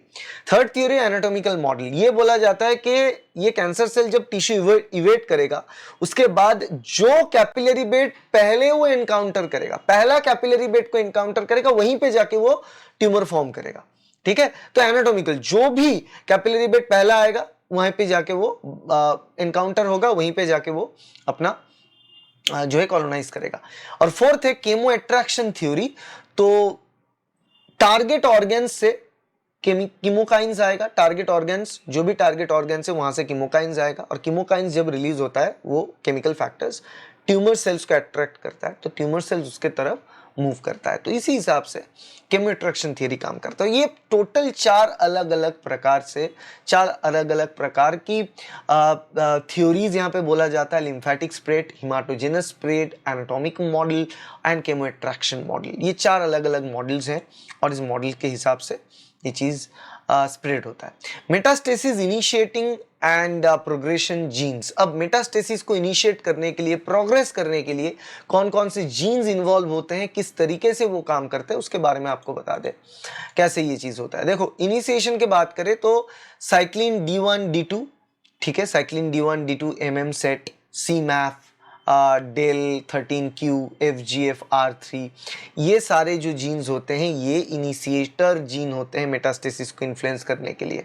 और एंजियोजेनेसिस और इन्वेशन जो होता है उसको इन्फ्लुएंस करने के लिए भी कुछ कुछ जीन है, जैसे CXCR4 hypoxia regulated genes angiogenesis and invasion को इन्फ्लुएंस करने के लिए होता है। ठीक है, अब एंजियोजेनेसिस मतलब वो ब्लड स्ट्रीम का ग्रोथ होना टुवर्ड्स द ट्यूमर, ठीक है, वो ब्लड स्ट्रीम का ग्रोथ होना, वो CXCR4 हाइपोक्सिया रेगुलेटेड जीन इसके वजह से।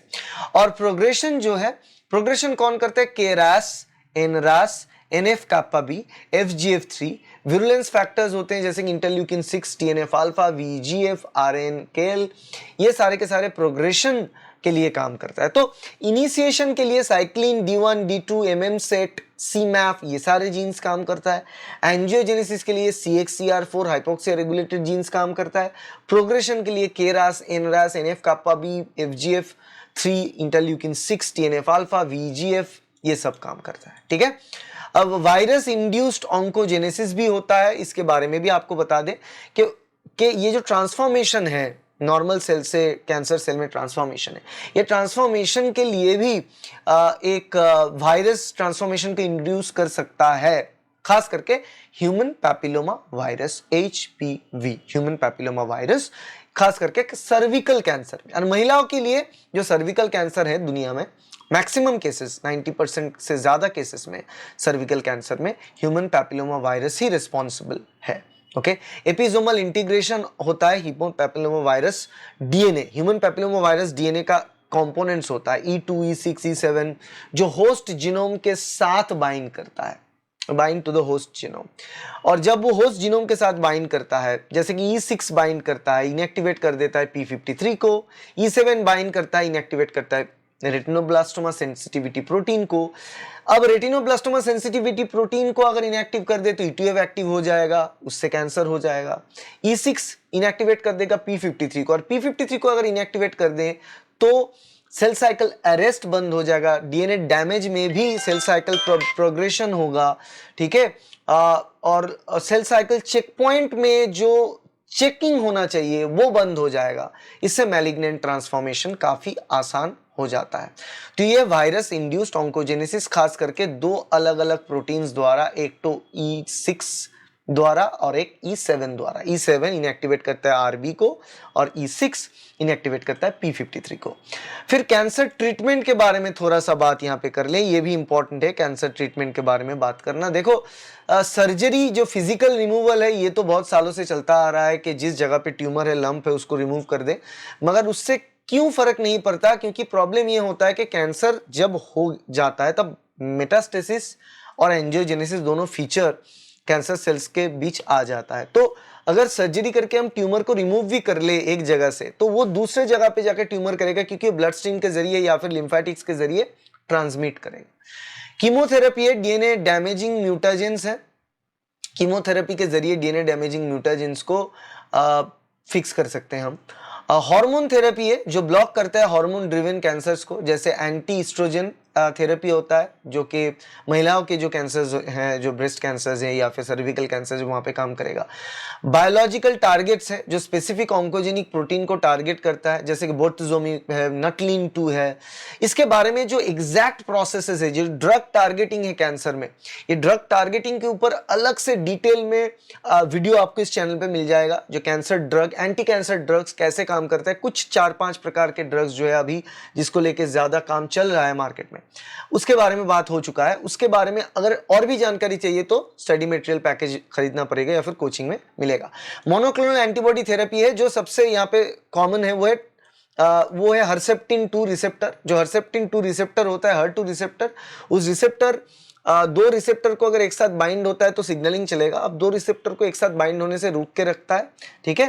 ट्रास्टुजुमैब बोल के एक आता है, वो मोनोक्लोनल एंटीबॉडी है, वो रिसेप्टर डाइमराइजेशन को रोकता है। काइनेज इनहिबिटर्स भी है, एटीपी साइट ब्लॉकर्स, जैसे फ्लैवोपिरिडोल है, kinase inhibitors, ATP site blocker, flavopiridol, तो वो भी आके ये काम करता है। इम्यूनोथेरेपी है, जब अगर हम ये करें कि हमारे इम्यून सिस्टम इतना सेंसिटिव बने कि वो ट्यूमर फॉर्मिंग सेल्स को ढूंढ ढूंढ के मारे, ठीक है, तो वो हम एनहांस कर सकते हैं कि होस्ट एंटी ट्यूमर इम्यूनिटी अलग अलग प्रकार का है, जो एंटीवायरल एंटीबैक्टीरियल इम्यूनिटी है, जो पैथोजन के खिलाफ इम्यूनिटी वो अलग है। यहां पे हम बात कर रहे हैं immunity against anti tumour cells. अब वो थोड़ा सा अलग मतलब उसका काम करने का तरीका थोड़ा अलग होता है, मगर फिर भी यहाँ पे एंटी ट्यूमर इम्यूनिटी को हम इनहेंस कर सकते हैं, जो कि चेक पॉइंट इनहिबिटर्स को टारगेट करे। और हाई एनर्जी बीम्स है, जो रेडिएशन थेरेपी है, जो डीएनए डैमेज को मतलब डीएनए को इस जगह पे डैमेज करता है जहां पे प्रोटोऑन्कोजीन ज्यादा है, उसको इंसेंसिटाइज कर देना, ताकि फर्दर प्रोटोऑन्कोजीन का जो इफेक्ट है वो रिड्यूस हो जाए। तो ये सारे के सारे ट्रीटमेंट प्रोटोकॉल में आता है। आपको यहाँ पे यही पढ़ना है कि drug therapy, anti cancer drug therapy, उसमें से 3-4 एग्जाम्पल्स, उसका मोड ऑफ एक्शन क्या है वो आपका जानना जरूरी है। फिर बात करते हैं सेल डेथ के बारे में। देखो, सेल ग्रोथ के बारे में तो हमने बात की है, सेल सिग्नलिंग पाथवे में रिसेप्टर टायरोसिन काइनेस खास करके जिस जिस सेल सिग्नलिंग में इन्वॉल्व होता है उसमें सेल ग्रोथ ही होता है। ग्रोथ मतलब cell growth, cell proliferation, cell division, सब कुछ।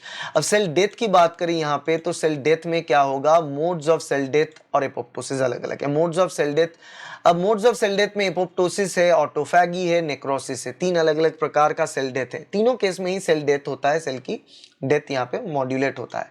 एपोप्टोसिस की बात करें तो ट्रिगर होता है इंट्रिंसिक और एक्सट्रिंसिक पाथवे। इंट्रिंसिक होता है स्ट्रेस या डीएनए डैमेज के जरिए, एक्सट्रिंसिक होता है डेथ लिगैंड के कारण, ठीक है, डेथ लिगैंड बाहर से आके बाइंड करता है, उससे एपोप्टोसिस होता है। अब मैकेनिज्म क्या है, कैस्पेस कैस्केड है। कैस्पेस कैस्केड मतलब यहाँ पे कैस्पेसेस आर इन्वॉल्व। कैस्पेस मतलब यहाँ पे अलग अलग कैस्पेस है, कैस्पेस 3, कैस्पेस 9, कैस्पेस 8, ऐसे ऐसे अलग अलग कैस्पेसेस हैं, जो कि यहाँ पे इंट्रिंसिक पाथवे में खास करके काम करेगा। इससे क्या होता है, अल्टीमेटली कैस्पेस कैस्केड चलेगा, कैस्पेस 9, कैस्पेस 8, फाइनली कैस्पेस 3 एक्टिवेशन, उसके जरिए सेल डेथ होगा। सेल डेथ होने का मतलब है यहाँ पे एपोप्टोसिस में क्या होता है, सेल श्रिंकेज होता है, छोटी छोटी फ्रैगमेंट में सेल डिवाइड हो जाता है, ब्लेब्स बोलते हैं हम, सेल ब्लेब्स फॉर्म होता है, और क्रोमैटिन कंडेंसेशन हो जाता है, एपोप्टोटिक बॉडी फॉर्म करता है, ये एपोप्टोसिस में होता है। अब एपोप्टोसिस प्रोग्राम्ड सेल डेथ है, इसका मतलब है एपोप्टोसिस एक रेगुलेटेड पाथवे है। हम चाहते हैं कि सेल को मरना है, तब जाके एपोप्टोसिस किया जाता है। डीएनए डैमेज हो चुका है जो रिपेयर नहीं हो सकता, एपोप्टोसिस कर दो। एक सेल जिसके अंदर वायरल इंफेक्शन हो चुका है, वहां से एक सेल से दूसरे सेल्स में इंफेक्शन स्प्रेड कर सकता है, उसको मार दो, एपोप्टोसिस कर दो। ये सारे रेगुलेटेड फैक्टर्स है। तो मैं कहता हूं apoptosis is cell death for the good, for the sake of the cell, for the good of the cell, ठीक है। बट ऑटोफैगी भी कुछ हद तक सेल्स को बचाने के लिए ही है। Necrosis is not a programmed way to die और टू किल अ सेल। देखो, ऑटोफैगी में क्या होता है, ऑटोफैगी क्या होता है, स्टारवेशन। जब सेल स्टारवेशन में आता है या फिर मेटाबॉलिक स्ट्रेस में आता है, तब ऑटोफैगी होता है। लाइसोसोमल डिग्रेडेशन होता है। ऑटोफैगी में क्या होता है, lysosome is like a packet of hydrolysing enzymes. तो वो एंजाइम्स भरा हुआ है लाइसोसोम। अब लाइसोसोम क्या हो जाएगा, लाइसोसोम से जब लाइसोसोम फट जाएगा, डिग्रेड हो जाएगा, तब वहां से सारे कंपोनेंट्स रिलीज हो जाएंगे, हाइड्रोलिटिक एंजाइम्स रिलीज हो जाएंगे। वो एंजाइम्स जब रिलीज हो जाएंगे, वो धीरे धीरे पूरा सेल को निगल जाएगा, पूरा सेल को डिस्ट्रॉय कर देगा, क्योंकि उसके अंदर प्रोटियोलिटिक एंजाइम्स है, लिपोलिटिक एंजाइम्स है, ठीक है। तो प्रोटीन को लाइसिस करेगा, फैट को लाइसिस करेगा, ये सब करेगा। मॉर्फोलॉजी डबल मेम्ब्रेन ऑटोफैगोसोम है इसके अंदर, यही है इसकी मॉर्फोलॉजी, ठीक है। नेक्रोसिस क्या है?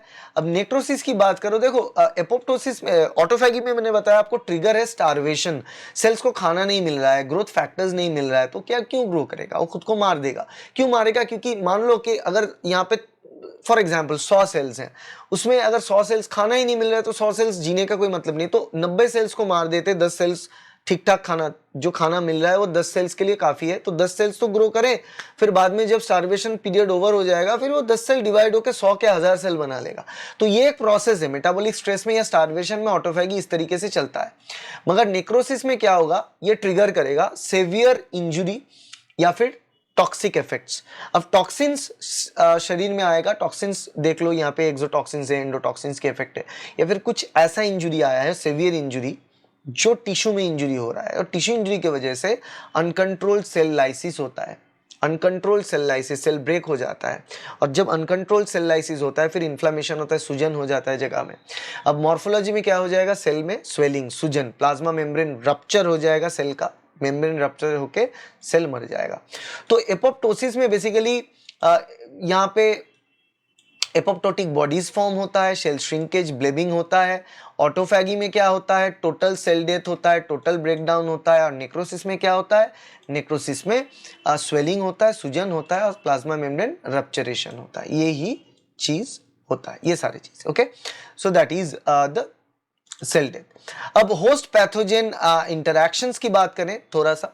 होस्ट पैथोजन इंटरैक्शन जो यहाँ पे है आपकी यूनिट 4 में, सेल मतलब CSIR नेट के सिलेबस के हिसाब से, तो वो बेसिकली बहुत ही छोटा सा एक पोर्शन ऑफ मेडिकल माइक्रोबायोलॉजी यहाँ पे दिया गया है होस्ट पैथोजन इंटरैक्शन में, और इसके अंदर हम पढ़ना चाहते हैं फंडामेंटल्स और बाकी सारी चीज़ें। फंडामेंटल्स की बात करें तो बेसिकली हम बात करते हैं पैरासाइटिज्म वर्सेस प्रिडेशन। देखो, पैरासाइट अपने होस्ट को अलाइव रखता है, बचा के रखता है, ताकि उससे बेनिफिट उसे मिलता रहे, मगर प्रिडेशन में प्रीडेटर प्रे को खा जाता है। ठीक है, दैट्स द डिफरेंस। इन्फेक्शन और डिजीज के बीच क्या डिफरेंस है? अब देखो, इन्फेक्शन मतलब एक टिश्यू में कॉलोनाइजेशन होता है बैक्टीरिया द्वारा या फिर पैथोजन द्वारा, मगर यहाँ पे डिजीज मतलब मैनिफेस्टेशन ऑफ सिम्टम्स आएगा तो डिजीज। अगर मैनिफेस्टेशन ऑफ सिम्टम्स नहीं है तो वो डिजीज नहीं है, वो सिर्फ इन्फेक्शन है। इन्फेक्शन में बीमारी की सिम्टम्स नहीं आता है, मगर पैथोजन रहता है, कॉलोनाइजेशन भी होता है, सिम्टम्स आएगा तो बीमारी, डिजीज बोलते हैं, अदरवाइज इन्फेक्शन बोलते हैं। अब true versus opportunistic pathogen. True pathogen मतलब हमेशा वो जब भी होस्ट के अंदर जाएगा तो वो बीमारी, डिजीज कॉज करेगा ही करेगा। और अपॉर्चुनिस्टिक पैथोजन वो होता है, वो तब डिजीज कॉज कर सकता है जब आपकी इम्यूनिटी वीक हो, आप इम्यूनो कॉम्प्रोमाइज्ड हो, हमेशा वो बीमारी नहीं कर सकता। तो एक ट्रू पैथोजन इतना स्ट्रांग है कि वो आपकी इम्यून सिस्टम को हमेशा हराएगा और बीमारी पैदा करेगा, मगर एक अपॉर्चुनिस्टिक पैथोजन आपके इम्यून सिस्टम को वैसे हरा नहीं सकता। जब हराएगा तब जाके वो बीमारी करेगा, या फिर इम्यून सिस्टम किसी भी तरीके से कॉम्प्रोमाइज्ड है तब जाके ये बीमारी कॉज करेगा।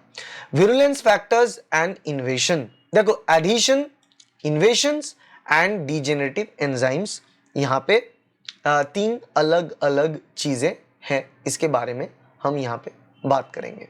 ठीक है, एडहेशंस, इन्वेशंस, डिजेनरेटिव एंजाइम्स।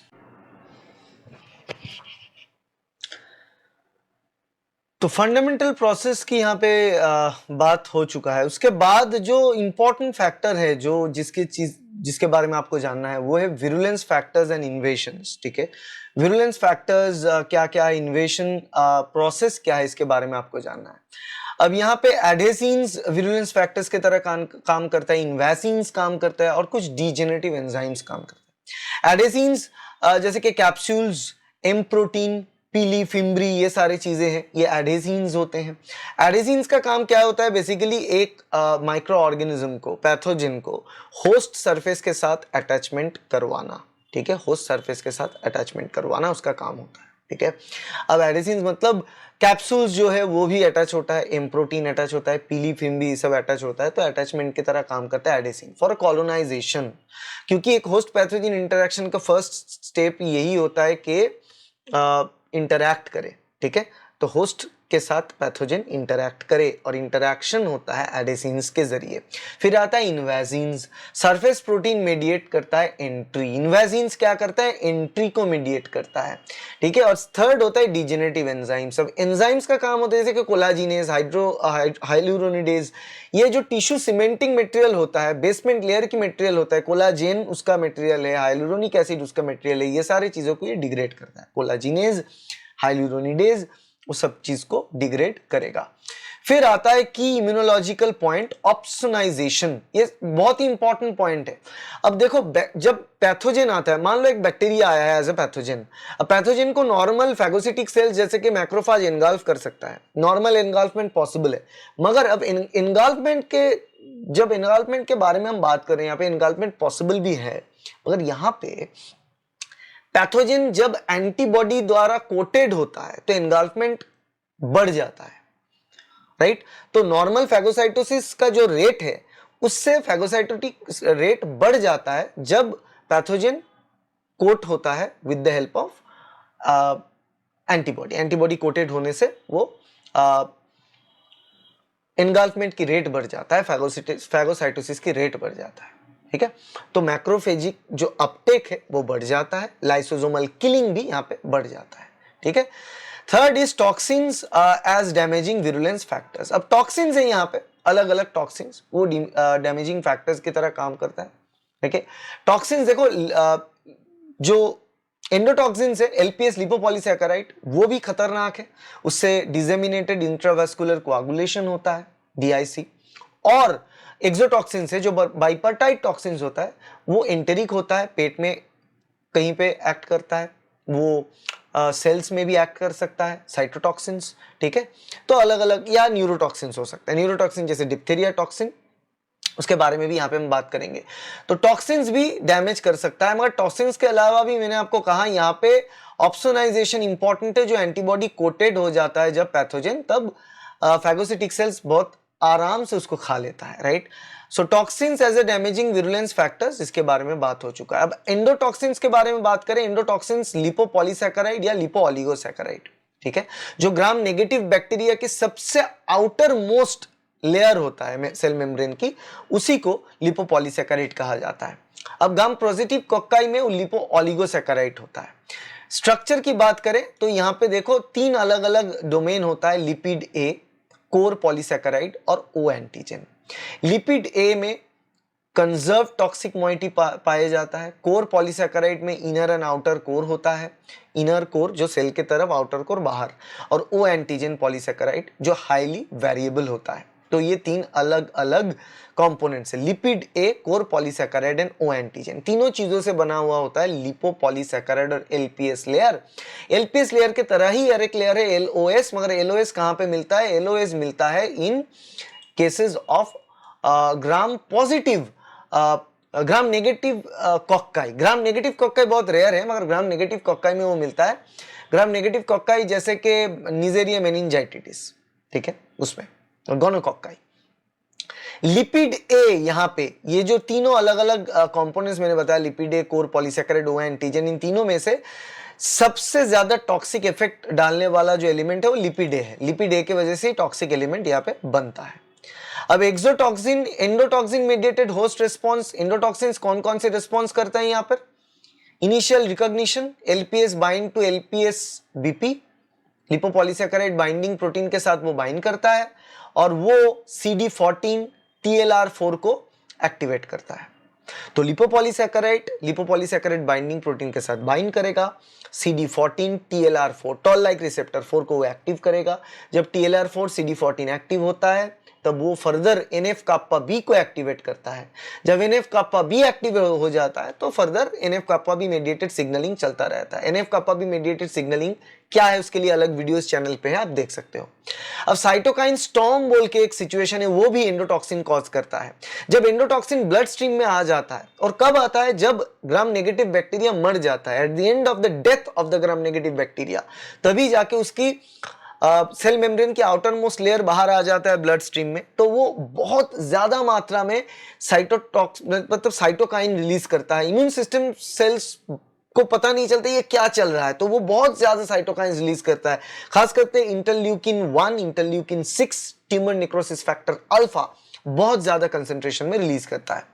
और क्लिनिकल सीक्वेंस में यहाँ पे क्या होता है, क्लिनिकल फीवर होता है, यहाँ पे वेजोडायलेशन, वेस्कुलर परमिएबिलिटी मतलब ब्लड वेसल्स की परमिएबिलिटी बढ़ जाता है, shock, DIC, ultimately disseminated intravascular coagulation, इससे के मल्टी ऑर्गन फेलियर होता है, सेप्टिक शॉक होता है।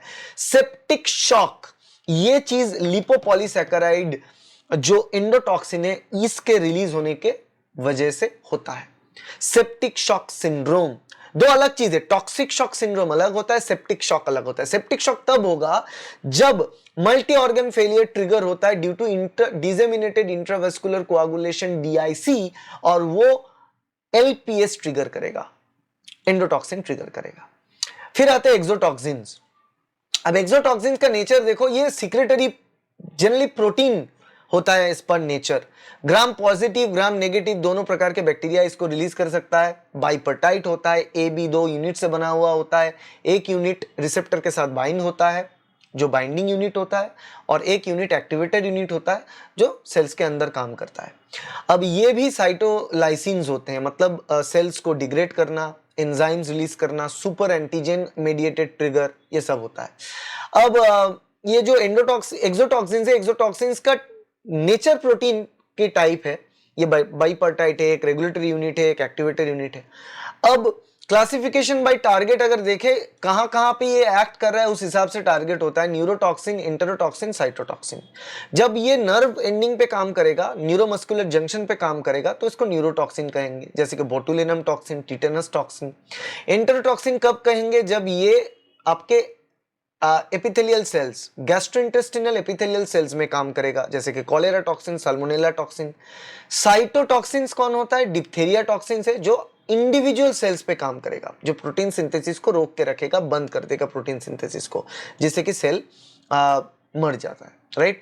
तो ए बी मैकेनिज्म है, बी सब यूनिट बाइंड करता है होस्ट रिसेप्टर के साथ, so B is for binding unit जो कि एंडोसाइटोसिस हो जाता है। उसके बाद ए इज एक्टिवेटर यूनिट जो साइटोसॉल में रिलीज होता है, और ए एक्टिवेटर यूनिट साइटोसॉल में अपना काम करता है।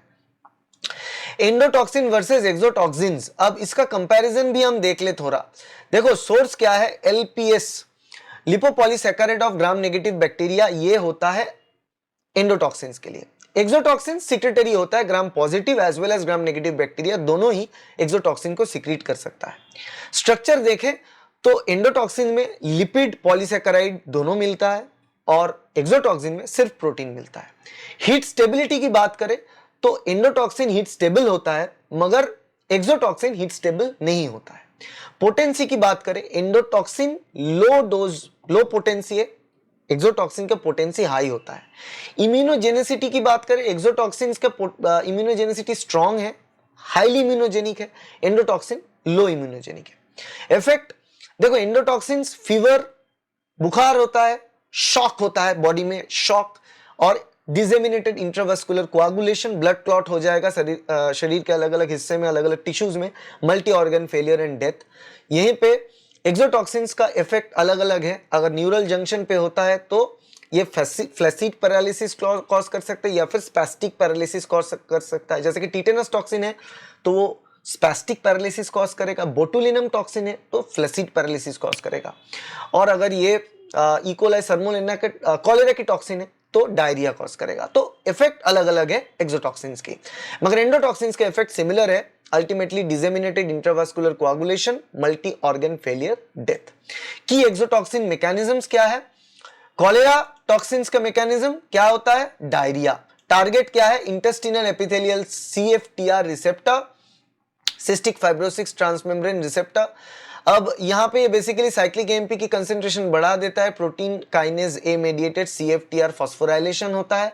जब सीएफटीआर फॉस्फोराइलेट होता है तो आयन और वाटर इफ्लक्स होता है, मतलब पहले कुछ आयन, सोडियम पोटेशियम आयंस बाहर निकलता है एपिथेलियल सेल से लुमेन में, और जब आयंस बाहर निकलता है तो ऑस्मोसिस के चलते पानी भी बाहर निकल जाता है, तो वाटरी डायरिया होता है, अंत में डायरिया से मौत भी हो सकता है due to dehydration. Botulinum toxin targets SNARE proteins in neuromuscular junction, nerve और मसल की जंक्शन में ये काम करता है। इफेक्ट क्या है? Cleavage of SNAREs, SNARE protein को क्लीव किया जाता है, blocked ACh release, acetylcholine को रिलीज को ब्लॉक करता है, इससे फ्लैसीड पैरालिसिस होता है। ठीक है, और इसी चीज को हम कंट्रोल वे में यूज कर सकते हैं। जैसे कि कंट्रोल वे में अगर हम हमारे स्किन पे यूज करें, स्किन के नीचे, तो स्किन का जो एजिंग रिलेटेड जो रिंकल्स वगैरह उसको भी हम कंट्रोल कर सकते हैं ड्यू टू बोटुलिनम टॉक्सिन। उसके टॉक्सिन इफेक्ट को हम हटा देते हैं, मगर इसका जो इफेक्ट ऑफ फ्लैसिडिटी है उसको बहुत ही कम अमाउंट में हम यूज करते हैं ताकि वो फ्लैसिडनेस काम करे। टिटेनस टॉक्सिन भी न्यूरोमस्कुलर जंक्शन पे काम करता है, particular not neuromuscular junction but inter neuron junction.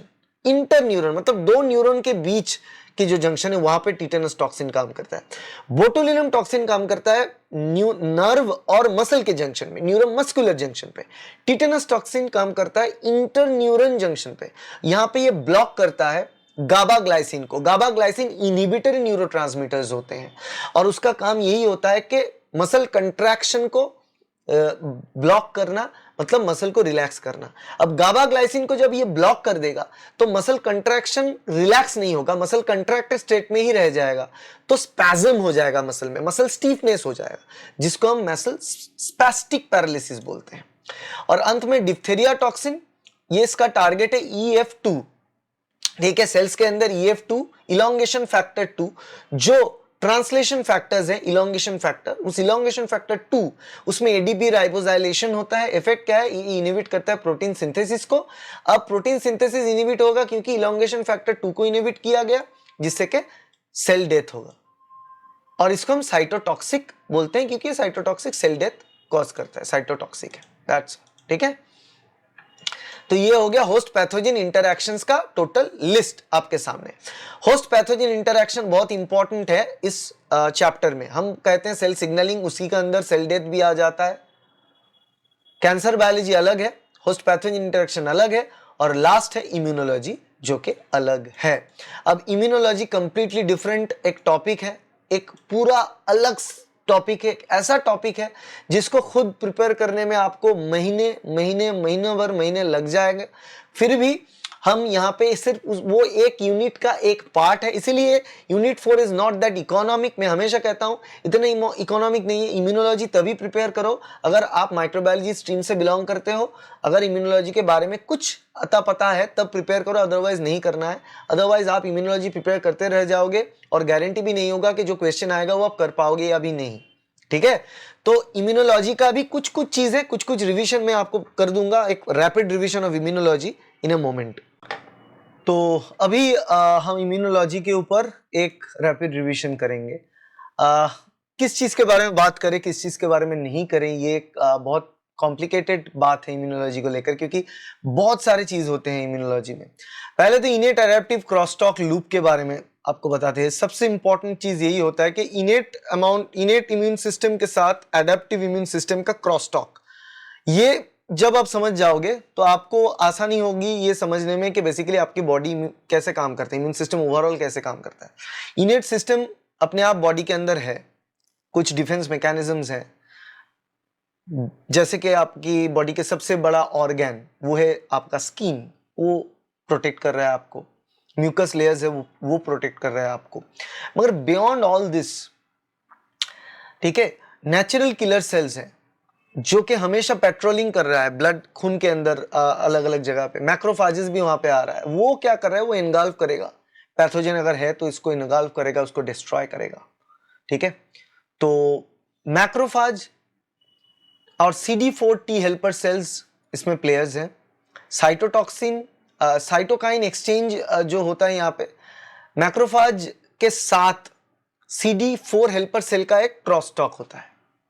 Macrophage innate immunity की हिस्सा और CD4 टी सेल्स जो इफेक्टर टी सेल्स होते हैं वो एडेप्टिव इम्यूनिटी का हिस्सा।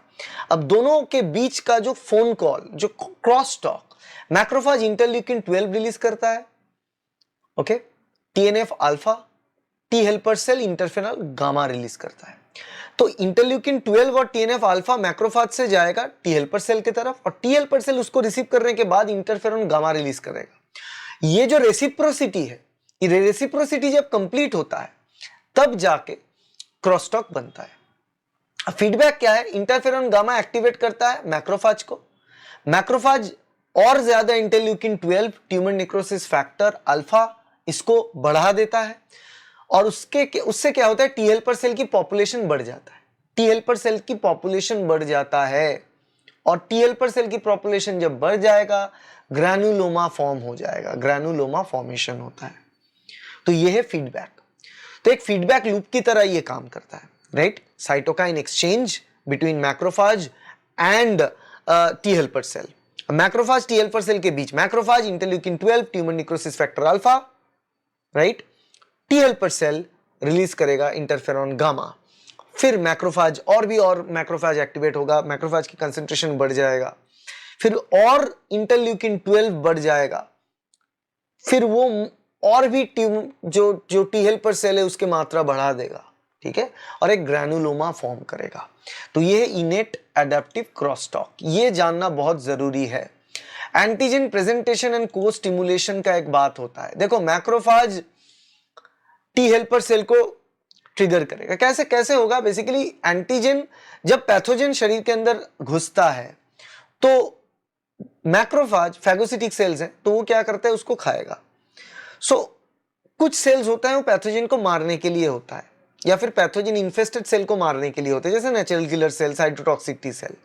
मगर यहां पे हम बात कर रहे हैं मैक्रोफाज के बारे में, यहां पे हम बात कर रहे हैं डेंड्रिटिक सेल्स के बारे में, बी सेल के बारे में। ये सारे के सारे 3 cell, macrophage, dendritic cell, B cell, इनको हम प्रोफेशनल एंटीजन प्रेजेंटिंग सेल्स बोलते हैं, क्योंकि ये सिर्फ एंटीजन को एनगाल्फ ही नहीं करता, उसको ब्रेक करता है, चॉप करता है, और उसी के एक फ्रैगमेंट को बाहर शोकेस करता है with the help of major histocompatibility complex 2 और एमएचसी क्लास 2।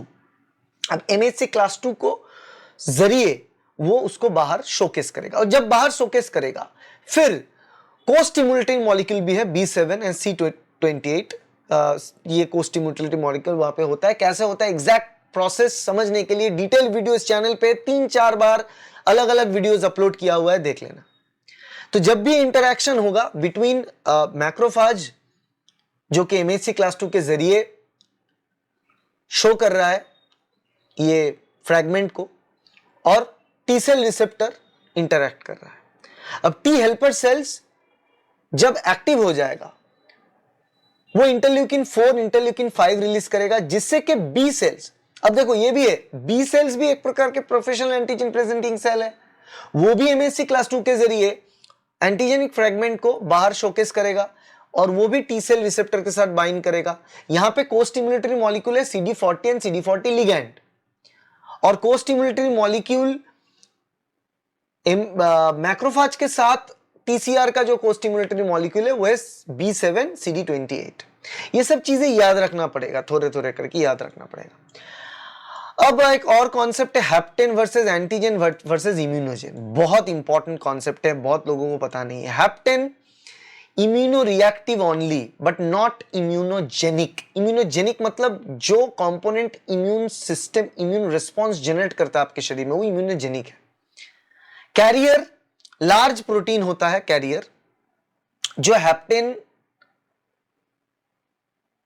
के साथ जब वो बाइंड करता है तो इम्यूनोजेनिक बन जाता है। तो हैप्टेन खुद इम्यूनोजेनिक नहीं है, इम्यूनो रिएक्टिव है, रिएक्ट करता है इम्यून सिस्टम के साथ, केमिकल्स के साथ, मगर वो इम्यूनोजेनिक नहीं है।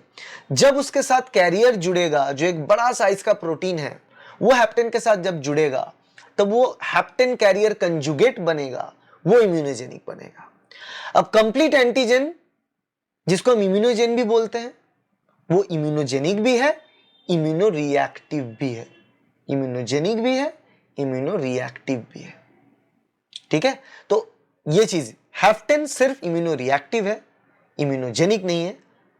कंप्लीट एंटीजन इम्यूनो रिएक्टिव और इम्यूनोजेनिक दोनों ही है। इम्यूनोग्लोबुलिन क्लास एंड फीचर, अब अलग अलग प्रकार की इम्यूनोग्लोबुलिन है, IgM, IgG, IgA, IgD, Ig, अलग अलग इम्यूनोग्लोबुलिन। ये अलग अलग इम्यूनोग्लोबुलिन्स जो है इसके अलग अलग फंक्शंस हैं, स्ट्रक्चर भी अलग है। आईजीएम जो है ये पेंटामेरिक फॉर्म में मिलता है, सीरम में 6% पाए जाते हैं, प्लेसेंटल ट्रांसफर पॉसिबल नहीं है, कॉम्प्लीमेंट फिक्स करता है सबसे ज़्यादा, सबसे बेहतर अगर कोई कॉम्प्लीमेंट फिक्स करता है वो आईजीएम बिकॉज ऑफ इस पेंटामेरिक नेचर, और ये प्राइमरी एंटीबॉडी है। की फीचर है फर्स्ट रिस्पॉन्डर, हमारे शरीर की जो प्राइमरी एंटीबॉडी जो सबसे पहले रिस्पॉन्ड करता है इन एडेप्टिव इम्यून सिस्टम वो आईजीएम ही है, ठीक है, कॉम्प्लीमेंट के साथ। फिर आता है आईजीजी, ये सेकेंडरी एंटीबॉडी है, बॉडी की सेकेंडरी एंटीबॉडी, जो सेकेंडरी इम्यून रिस्पॉन्स है वहां पे सबसे ज्यादा एक्टिव होने वाला एंटीबॉडी आईजीजी है, मोनोमेरिक फॉर्म में आता है और 80% सीरम की एंटीबॉडी आईजीजी है, क्योंकि हमारे शरीर में जो एडेप्टिव इम्यून सिस्टम चलता है उसका सेकेंडरी इम्यून रिस्पॉन्स में यह आईजीजी एंटीबॉडी काम करता है। प्लेसेंटल ट्रांसफर आईजीजी के लिए पॉसिबल है और यह भी कॉम्प्लीमेंट फिक्स कर सकता है, आईजीएम के लिए उतना अच्छा नहीं मगर कर सकता है। न्यूट्रलाइजेशन और ऑप्सोनाइजेशन फीचर भी आईजीजी में मौजूद है। फिर आता है आईजीए, जिसका स्ट्रक्चर डायमेरिक फॉर्म में आता है, सिक्रेटरी एंटीबॉडी भी हम इसको बोलते हैं क्योंकि सलाइवा में, आंसू में, टीयर्स में ये मौजूद होता है। सीरम में परसेंटेज 13%, प्लेसेंटल ट्रांसफर पॉसिबल नहीं है, कॉम्प्लीमेंट फिक्सेशन पॉसिबल नहीं है और ये प्राइमरी सेकेंडरी रिस्पॉन्स का एंटीबॉडी भी नहीं है, ये सिर्फ म्यूकोजल इम्यूनिटी प्रोवाइड करता है, सिक्रेटरी है तो म्यूकोजा में इसको ज्यादा मात्रा में देखा जाता है और ये आपको म्यूकोजल इम्यूनिटी प्रोवाइड करता है। आईजीडी स्ट्रक्चर मोनोमर है, सीरम में 1% से भी कम होता है, प्लेसेंटल ट्रांसफर, कॉम्प्लीमेंट फिक्सेशन कुछ नहीं, और आईजीडी बेसिकली बी सेल की रिसेप्टर है, जैसे कि टी सेल का रिसेप्टर को टीसीआर बोला जाता है, बी सेल के रिसेप्टर को बी सेल रिसेप्टर भी कहा जाता है, या फिर आप आईजीडी कहो, इम्यूनोग्लोबुलिन डी, ये antibody by default B cell का रिसेप्टर है।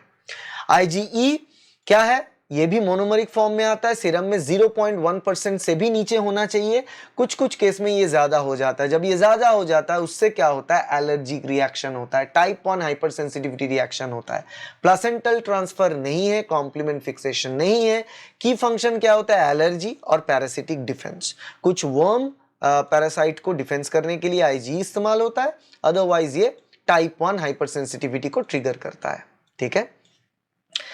फिर आता है आइसोटाइप, एलोटाइप, इडियोटाइप, ये तीनों चीज क्या है। आइसोटाइप मतलब class difference among species, antibody की क्लासेस जो वेरी करता है, स्पीसीज के वाइज एंटीबॉडी की क्लास वेरी करता है, उसको आइसोटाइप्स बोला जाता है, ठीक है। FC प्लस FAB दो रीजन होते हैं, FAB वो हैंड्स रीजन, FC जो नीचे का रीजन, ये रीजन आइसोटाइप मतलब class difference among the species. Allotype allelic variant within species, एक ही स्पीसीज के अंदर जो एलिलिक वेरिएंट्स होता है वो एलोटाइप होता है, जिसमें सिर्फ FC रीजन वेरी करता है, FAB रीजन वेरी नहीं करता। और इडियोटाइप यूनिक एंटीजन बाइंडिंग साइट, सिर्फ FAB रीजन वेरी करता है। तो आइसोटाइप में FAB FC दोनों रीजन ही वेरी करता है और अलग अलग स्पीसीज में अलग अलग आइसोटाइप्स होते हैं। एलोटाइप सिर्फ एलिलिक वेरिएंट है सेम स्पीसीज में, एक ही स्पीसीज में, जिसमें क्या होता है, FC रीजन सिर्फ वेरी करता है। इडियोटाइप में यूनिक एंटीजन बाइंडिंग साइट होता है, FAB स्पेसिफिसिटी है उसमें, ठीक है। FAB अलग अलग होता है तो इडियोटाइप अलग अलग होता है, ठीक है। तो ये हो गया आपका आइसोटाइप, एलोटाइप, इडियोटाइप। एपिटोप के बारे में बात करें, एंटीजेनिक डिटर्मिनेंट क्या है। देखो, एपिटोप का मतलब है एक ऐसा जगह, ऐसा एरिया पैथोजन के सरफेस के ऊपर जहां पे पर्टिकुलरली जाके एंटीबॉडी बाइंड करता है या फिर टी सेल रिसेप्टर बाइंड करता है। तो एक बैक्टीरिया ले लो, पूरा बैक्टीरिया के सेल सरफेस देख लो, बहुत बड़ा सरफेस आपको मिल जाएगा, पूरा सरफेस में जाके टी सेल रिसेप्टर बाइंड नहीं करता, पूरा सरफेस पे एंटीबॉडी बाइंड नहीं करता, एक पर्टिकुलर एरिया में बाइंड करता है, उसका एक पर्टिकुलर स्ट्रक्चर है, शायद वो प्रोटीन से बना हो, लिपिड से बना हो, कार्बोहाइड्रेट मोइटी हो, वो जो स्ट्रक्चर जहां पे एंटीबॉडी स्पेसिफिकली बाइंड करता है या टीसीआर स्पेसिफिकली बाइंड करता है, डिस्क्रीट साइट, उसको हम एंटीजेनिक डिटर्मिनेंट भी बोलते हैं या फिर एपिटोप भी बोलते हैं।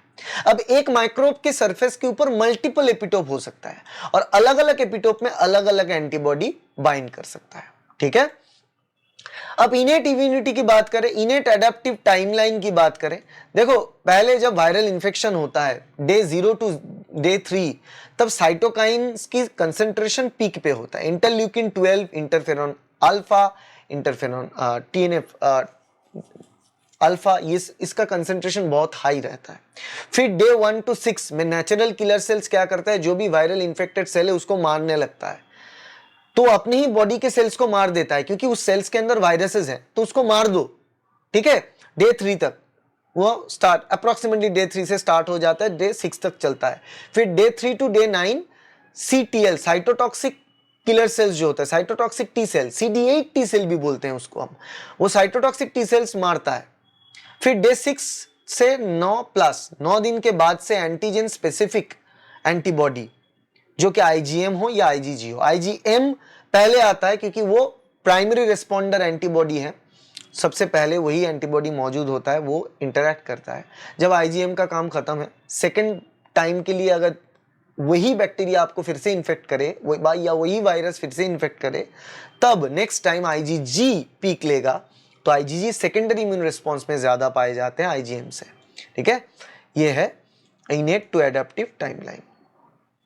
प्राइमरी वर्सेस सेकेंडरी रिस्पॉन्स क्या होता है, देखो प्राइमरी रिस्पॉन्स फर्स्ट टाइम जब आप एंटीजन के साथ एक्सपोज होते हो, 5 दिन तक का लैग टाइमिंग चाहिए होता है, वो प्राइमरी रिस्पॉन्स है। आईजीएम की मात्रा बढ़ जाता है, आईजीजी की मात्रा यहां पे कम रहता है प्राइमरी इम्यून रिस्पॉन्स में। Secondary immune response is a री एक्सपोजर, जब एक ही इंडिविजुअल फिर से वही बैक्टीरिया या वही वायरस से फिर से इंफेक्टेड हो रहा है, तो यहां पे रिस्पॉन्स काफी फास्ट होता है। प्राइमरी इम्यून रिस्पॉन्स में इम्यून रिस्पॉन्स डेवलप करने में 5 से 7 दिन लगता है, 1 हफ्ते का टाइम लगता है, मगर सेकेंडरी इम्यून रिस्पॉन्स बहुत जल्दी होता है, और यहां पे आईजीजी, इम्यूनोग्लोबुलिन जी की स्पाइक होता है। मिनिमल आईजीएम की स्पीक यहां पे नहीं होता, आईजीएम कम होता है, आईजीजी की मात्रा ज्यादा होता है, ठीक है। मेमोरी बी सेल्स भी यहां पे पैदा होता है इन a secondary immune response.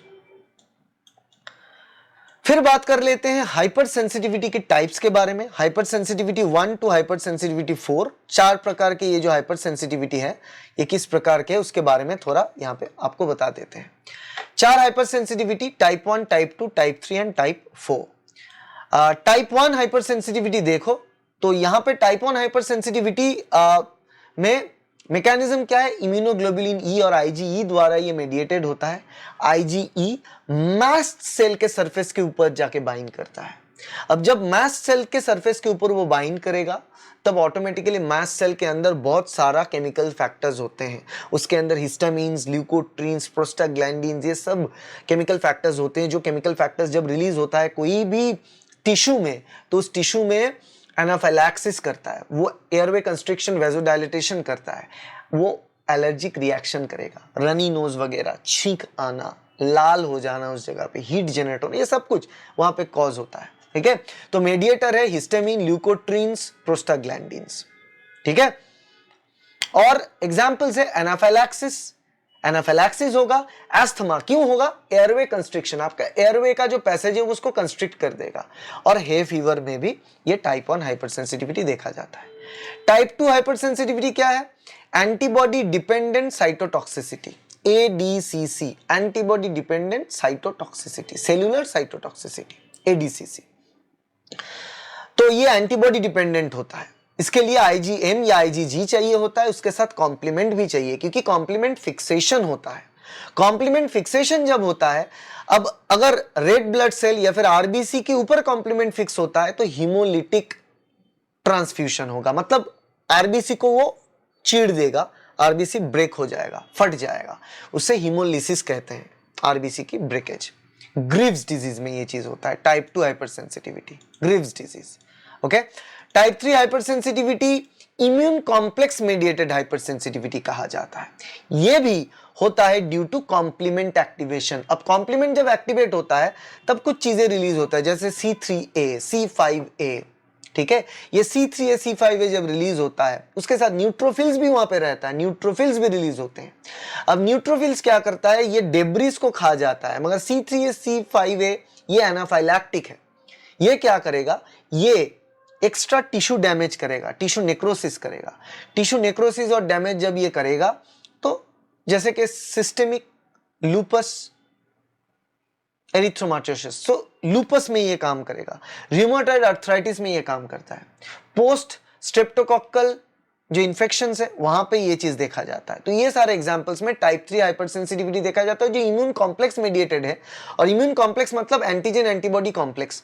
Antigen antibody जब कॉम्प्लेक्स फॉर्म करता है तभी जाके कॉम्प्लीमेंट फिक्स होगा, तभी जाके C3A C5A रिलीज होगा कॉम्प्लीमेंट का, तभी जाके ये हाइपरसेंसिटिविटी रहेगा। फिर टाइप 4 हाइपरसेंसिटिविटी है। मैकेनिज्म क्या है? टी सेल मेडिएटेड हाइपरसेंसिटिविटी, इसको डिलेड हाइपरसेंसिटिविटी भी कहते हैं। टी सेल मेडिएटेड हाइपरसेंसिटिविटी और डिलेड हाइपरसेंसिटिविटी। यहां पे T helper 1 cell cytokines release करता है, इंटरफेरॉन गामा। अब इंटरफेरॉन गामा जब रिलीज करेगा, जिस जगह पे ये इंटरफेरॉन गामा रिलीज होगा उस टिश्यू में जलन होगा, उसमें सूजन होगा, वो टिश्यू लाल हो जाएगा और ये सारी चीजें होता है। कॉन्टैक्ट डर्माटाइटिस में type 4 hypersensitivity, contact dermatitis, graft rejection, ये सब टाइप 4 हाइपरसेंसिटिविटी। तो एग्जांपल एक बार मैं दोहरा देता हूं। टाइप 4 कॉन्टैक्ट डर्माटाइटिस जो कि आपको कहा जाता है टी सेल मेडिएटेड और delayed hypersensitivity. Lupus rheumatoid arthritis type 3 hypersensitivity है। और हिमोलिटिक ट्रांसफ्यूशंस, जब ब्लड ट्रांसफ्यूज होता है उसके वजह से हिमोलाइसिस है, वो भी टाइप 2 हाइपरसेंसिटिविटी में आता है। और type 1 anaphylaxis, asthma, hay fever, ये सब टाइप 1 हाइपरसेंसिटिव में आता है। ठीक है, ये सब हाइपरसेंसिटिविटी हो गया। फिर आता है T cell subsets and effector mechanisms. देखो यहां पे दो प्रकार के टी सेल्स हैं, दो प्रकार के टी सेल्स हमें देखने को मिलता है। एक तो CD4 टी सेल्स हैं और एक CD8 टी सेल्स हैं। CD4 टी सेल्स को हम बोलते हैं, ये जनरली प्रोलिफरेट करता रहता है और इसको हम इफेक्टर टी सेल बोलते हैं या फिर हेल्पर टी सेल बोलते हैं। अब CD4 टी सेल दो प्रकार के, टी हेल्पर 1 और T helper 2। T helper 1 cells जो है interleukin 2, interferon gamma, macrophage activation, ये सब काम करता है। और टी हेल्पर 2 जो है वो इंटरल्यूकिन 4, इंटरल्यूकिन 5, बी सेल। ठीक है, बी सेल बाद में प्लाज्मा सेल बनता है। टी हेल्पर 2 सेल से जो इंटरल्यूकिन 4, इंटरल्यूकिन 5 रिलीज होता है वो जाके बी सेल को प्लाज्मा सेल में कन्वर्ट करता है। और प्लाज्मा सेल क्या होता है? एंटीबॉडी प्रोड्यूसिंग फैक्ट्री, जो एंटीबॉडी को प्रोड्यूस करेगा। ठीक है, और नॉर्मली जो टी सेल प्रोलिफरेट करते हैं, यहां पे टी हेल्पर 1 सेल प्रोलिफरेट होता है जो इंटरल्यूकिन 2 रिलीज करता है, इंटरफेरॉन गामा रिलीज करता है। और ये टी हेल्पर 1 सेल मैक्रोफेज को एक्टिवेट करता है, मैक्रोफाज को एक्टिवेट करता है। और ये जब मैक्रोफाज को एक्टिवेट करेगा तो IgG1 ऑप्सोनिन्स को एक्टिवेट करेगा, ऑप्सोनाइजेशन होगा, ये सारे प्रोसेस कंप्लीट होंगे। ठीक है, और TH17 बोल के भी एक कंपोनेंट्स होता है, TH17 टी हेल्पर सेल 17, यहां पे इंटरल्यूकिन 17 रिलीज करता है। TH17 इंटरल्यूकिन 17 जो लोकल इंफ्लेमेशन कॉज करता है, लोकली इंफ्लेमेशन कॉज करता है। ठीक है, टी हेल्पर 17 से। तो ये हमारा और सारे प्रकार की चीज हो गई। प्रोलिफरेशन टी हेल्पर 1 किस तरीके से करता है? इंटरल्यूकिन 2 द्वारा, इंटरफेरॉन गामा द्वारा। टी हेल्पर 2 इंटरल्यूकिन 4, इंटरल्यूकिन 5 से बी सेल को प्लाज्मा सेल में कन्वर्ट करता है। और TH17 जो है इंटरल्यूकिन 17 लोकल इन्फ्लेमेशन कॉज करता है। ठीक है, और CD8 टी सेल्स जो है, CD8 और साइटोटॉक्सिक टी सेल, ये MHC1 द्वारा रिकॉग्नाइज होता है। देखो टी हेल्पर सेल्स जो है वो MHC क्लास 2 को रिकॉग्नाइज करता है। अब CD8 टी सेल जो है वो MHC1 को रिकॉग्नाइज करता है। तो साइटोटॉक्सिक टी सेल को CD8 टी सेल बोलते हैं, वो MHC1 को रिकॉग्नाइज करता है। और MHC1 कहां से आता है? कोई भी न्यूक्लिएटेड सेल के अंदर MHC1 मौजूद होता है। और MHC2 कहां पे होता है? सिर्फ और सिर्फ प्रोफेशनल एंटीजन प्रेजेंटिंग सेल्स में, जो कि बी सेल्स, जो कि डेंड्रिटिक सेल और मैक्रोफाज में होता है। तो T helper cells, T helper 1, T helper 2, वो इंटरैक्ट करता है CD4 टी सेल्स के साथ और MHC2 के साथ। वहीं पे CD8 टी सेल्स या साइटोटॉक्सिक टी सेल्स इंटरैक्ट करता है MHC क्लास 1 के साथ। ठीक है, और वो क्या करता है? वो परफोरिन एंड ग्रेन्जाइम्स रिलीज करता है। अब परफोरिन्स और ग्रेन्जाइम्स क्या करते हैं? परफोरिन्स मेम्ब्रेन्स के अंदर होल करता है, राइट, और ग्रेन्जाइम्स अंदर आके डिस्ट्रॉय करता है न्यूक्लिक एसिड को और प्रोटीन्स को डिस्ट्रॉय कर देता है और सेल को मार देता है। तो ये इस तरीके से CD8 टी सेल्स काम करता है। एंटीजन प्रेजेंटिंग सेल्स और एमएचसी के बारे में बात कर लें। देखो एंटीजन प्रेजेंटिंग सेल्स मैंने आपको बताया कि हर एक न्यूक्लिएटेड सेल्स के अंदर ही मेजर हिस्टोकंपैटिबिलिटी कॉम्प्लेक्स 1 और एमएचसी 1 रहता है, तो हर एक सेल को हम CD8 टी सेल के जरिए मार सकते हैं। अगर वो इन्फेक्टेड है, वायरल इन्फेक्टेड है या फिर ट्रांसफॉर्म्ड है तो उसको हम मार सकते हैं। मगर कुछ सेल्स हैं जिसके अंदर एमएचसी क्लास 2 पाए जाते हैं, उसको हम प्रोफेशनल एंटीजन प्रेजेंटिंग सेल्स बोलते हैं, APCs. Dendritic cells, macrophages and B cells को हम एपीसीज बोलते हैं। ठीक है, कंस्टिट्यूटिव एमएचसी क्लास 2 रहता है और को स्टिमुलेशन उसके मौजूद होता है। और एटिपिकल एंटीजन प्रेजेंटिंग सेल्स भी है। दो प्रकार के एंटीजन प्रेजेंटिंग सेल्स हैं, एक तो प्रोफेशनल एंटीजन प्रेजेंटिंग सेल और एक एटिपिकल एंटीजन प्रेजेंटिंग सेल। तो professional antigen presenting cell dendritic cell, macrophage, B cells. Atypical antigen presenting cells mast cells, basophils, eosinophils, ये सारे एटिपिकल एंटीजन प्रेजेंटिंग सेल्स है। ठीक है, इंड्यूसेबल एंटीजन प्रेजेंटिंग सेल्स में हम एमएचसी क्लास 2 को induce कर सकते हैं। ठीक है, मगर प्रोफेशनल एंटीजन प्रेजेंटिंग सेल में एमएचसी क्लास 2 कॉन्स्टेंटली प्रोड्यूस होता है, इसीलिए उसको प्रोफेशनल एंटीजन प्रेजेंटिंग सेल बोलते हैं, क्योंकि एमएचसी क्लास 2 हमेशा उसमें प्रोड्यूस होता है, को स्टिमुलेशन होता है और वो एक्टिव रहता है, वो एंटीजन को बाहर शोकेस करने में माहिर है। मगर एटिपिकल एंटीजन प्रेजेंटिंग सेल जैसे कि मास्ट सेल, बेसोफिल या एसिनोफिल, इसमें एमएचसी क्लास 2 को इंड्यूस किया जा सकता है, मगर लिमिटेड CD4 एक्टिवेशन होता है। और एमएचसी क्लास होता है, एमएचसी क्लास के अंदर ऑल न्यूक्लिएटेड सेल्स, सारे के सारे न्यूक्लिएटेड सेल्स के अंदर CD8 है, और एंटीजन प्रेजेंटिंग सेल्स के अंदर CD4 प्लस सेल्स है जो टी हेल्पर सेल्स हैं, और सिक्रेटरी, कॉम्प्लीमेंट और इन्फ्लेमेटरी प्रोटीन्स भी इसके अंदर आता है, जो कि एमएचसी क्लास के अंदर आता है। Class 1, class 2। MHC class 1 CD8 के साथ इंटरेक्ट करता है, और एमएचसी क्लास 1 कहां पे रहता है? एवरी न्यूक्लिएटेड सेल में। CD8 कहां पे रहता है? साइटोटॉक्सिक टी सेल में। और एमएचसी क्लास 2 किसके साथ इंटरेक्ट करता है? प्रोफेशनल एंटीजन प्रेजेंटिंग सेल के साथ। और एमएचसी क्लास 2 कहां पे रहता है? प्रोफेशनल एंटीजन प्रेजेंटिंग सेल में रहता है। इंटरेक्ट किसके साथ करता है? टी हेल्पर सेल्स के साथ, जिसमें CD4 कंपोनेंट्स रहता है। Cluster of designation 4। ठीक है, तो ये हो गया आपका एमएचसी का डिटेल जानकारी। आपको एमएचसी और CD4 CD8 के डिटेल जानकारी चाहिए इसके बारे में जानने के लिए। और कॉम्प्लीमेंट सिस्टम, लास्ट ओवरव्यू आपको बता दें, इससे कंक्लूड करेंगे हम इम्यून सिस्टम की रैपिड रिवीजन को। कॉम्प्लीमेंट सिस्टम फंक्शन होता है बैक्टीरियल लाइसिस, पैथोजन को तोड़ देना, लाइसिस कर देना, पैथोजन के शरीर के ऊपर होल क्रिएट करना, जिससे कि पैथोजन कि ऑस्मोलैरिटी चेंज हो जाए और मर जाए। ऑप्सोनाइजेशन भी ये करता है और एनाफाइलैक्सिस भी ये करता है, रेगुलेशन भी होता है। कैसे होता है? मेम्ब्रेन अटैक कॉम्प्लेक्स फॉर्म करता है। मेम्ब्रेन अटैक कॉम्प्लेक्स मतलब कॉम्प्लीमेंट्स के जरिए, कॉम्प्लीमेंट प्रोटीन्स होता है, उसके जरिए बैक्टीरिया के सेल्स के ऊपर ये ऐसे पोर बना देता है, एक होल, उसके जरिए कंपोनेंट्स, जो सेल्स की कंपोनेंट्स है वो बाहर चला आता है, एज ए रिजल्ट सेल मर जाता है। और उसके साथ साथ बहुत ज्यादा एंटीबॉडी तैयार होता है। एंटीबॉडी जब कोट कर देता है कोई भी, यहाँ पे आप देख लो बैक्टीरिया हो या पैथोजन, उसको एंटीबॉडी कोट कर देता है, तो उसको फैगोसिटिक सेल्स जैसे मैक्रोफाज, डेंड्रिटिक सेल एनगाल्फ जल्दी कर सकता है, तो इसको ऑप्सोनाइजेशन बोलते हैं। ऑप्सोनाइजेशन में भी हेल्प होता है with the help of complement.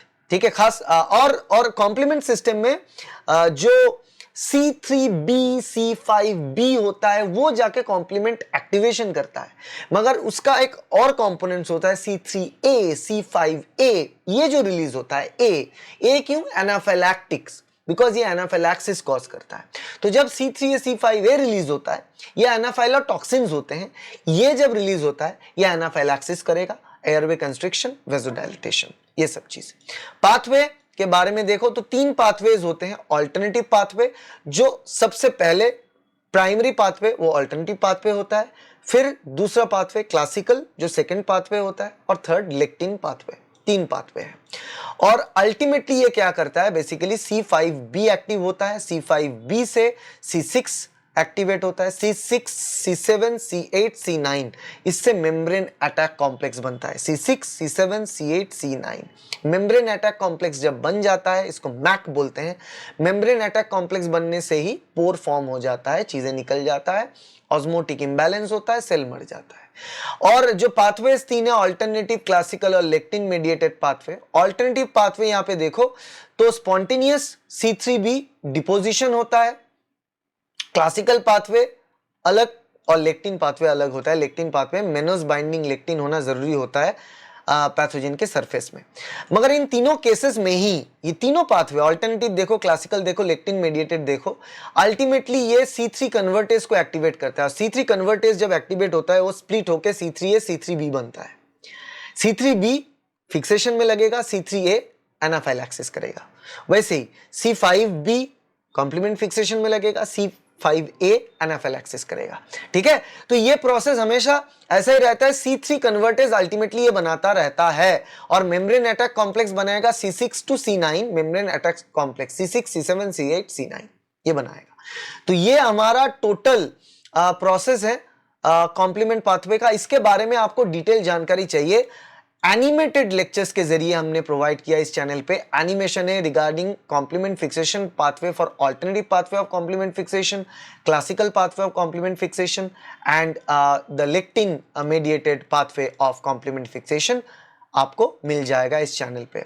तो इससे हम कंक्लूड करेंगे overall summary of our immune system. बहुत कुछ बाकी है मुझे पता है, मगर इससे ज्यादा कुछ कितना कहें। अगर इम्यून सिस्टम के बारे में बात करते रहें तो करते ही रहना पड़ेगा, हमें साल भर साल लग जाएगा इसके बारे में बात करते हुए। इतना कुछ है इम्यून सिस्टम में, मगर फिर भी ये सारी चीजें इंपॉर्टेंट है। बार बार रिपीटेडली क्वेश्चंस आता है, खास करके पार्ट बी की क्वेश्चन, डायरेक्ट क्वेश्चन आपको मिल जाएगा। इस चीज को रिवाइज करें, खास करके इम्यून सिस्टम के लिए। अगर आपको जानकारी चाहिए, डिटेल जानकारी ऑफ इंडिविजुअल टॉपिक्स चैनल में फ्री में मिलेगा। और अगर आपको वो पेड कोर्स में चाहिए तो आप हमारे कोचिंग ज्वाइन कर सकते हो। अगर कोचिंग नहीं पॉसिबल होता है तो हमारे स्टडी मटेरियल पैकेज, जिसके अंदर पेन ड्राइव के अंदर ये सारे मटेरियल्स आता है, वो ले सकते हो। ठीक है।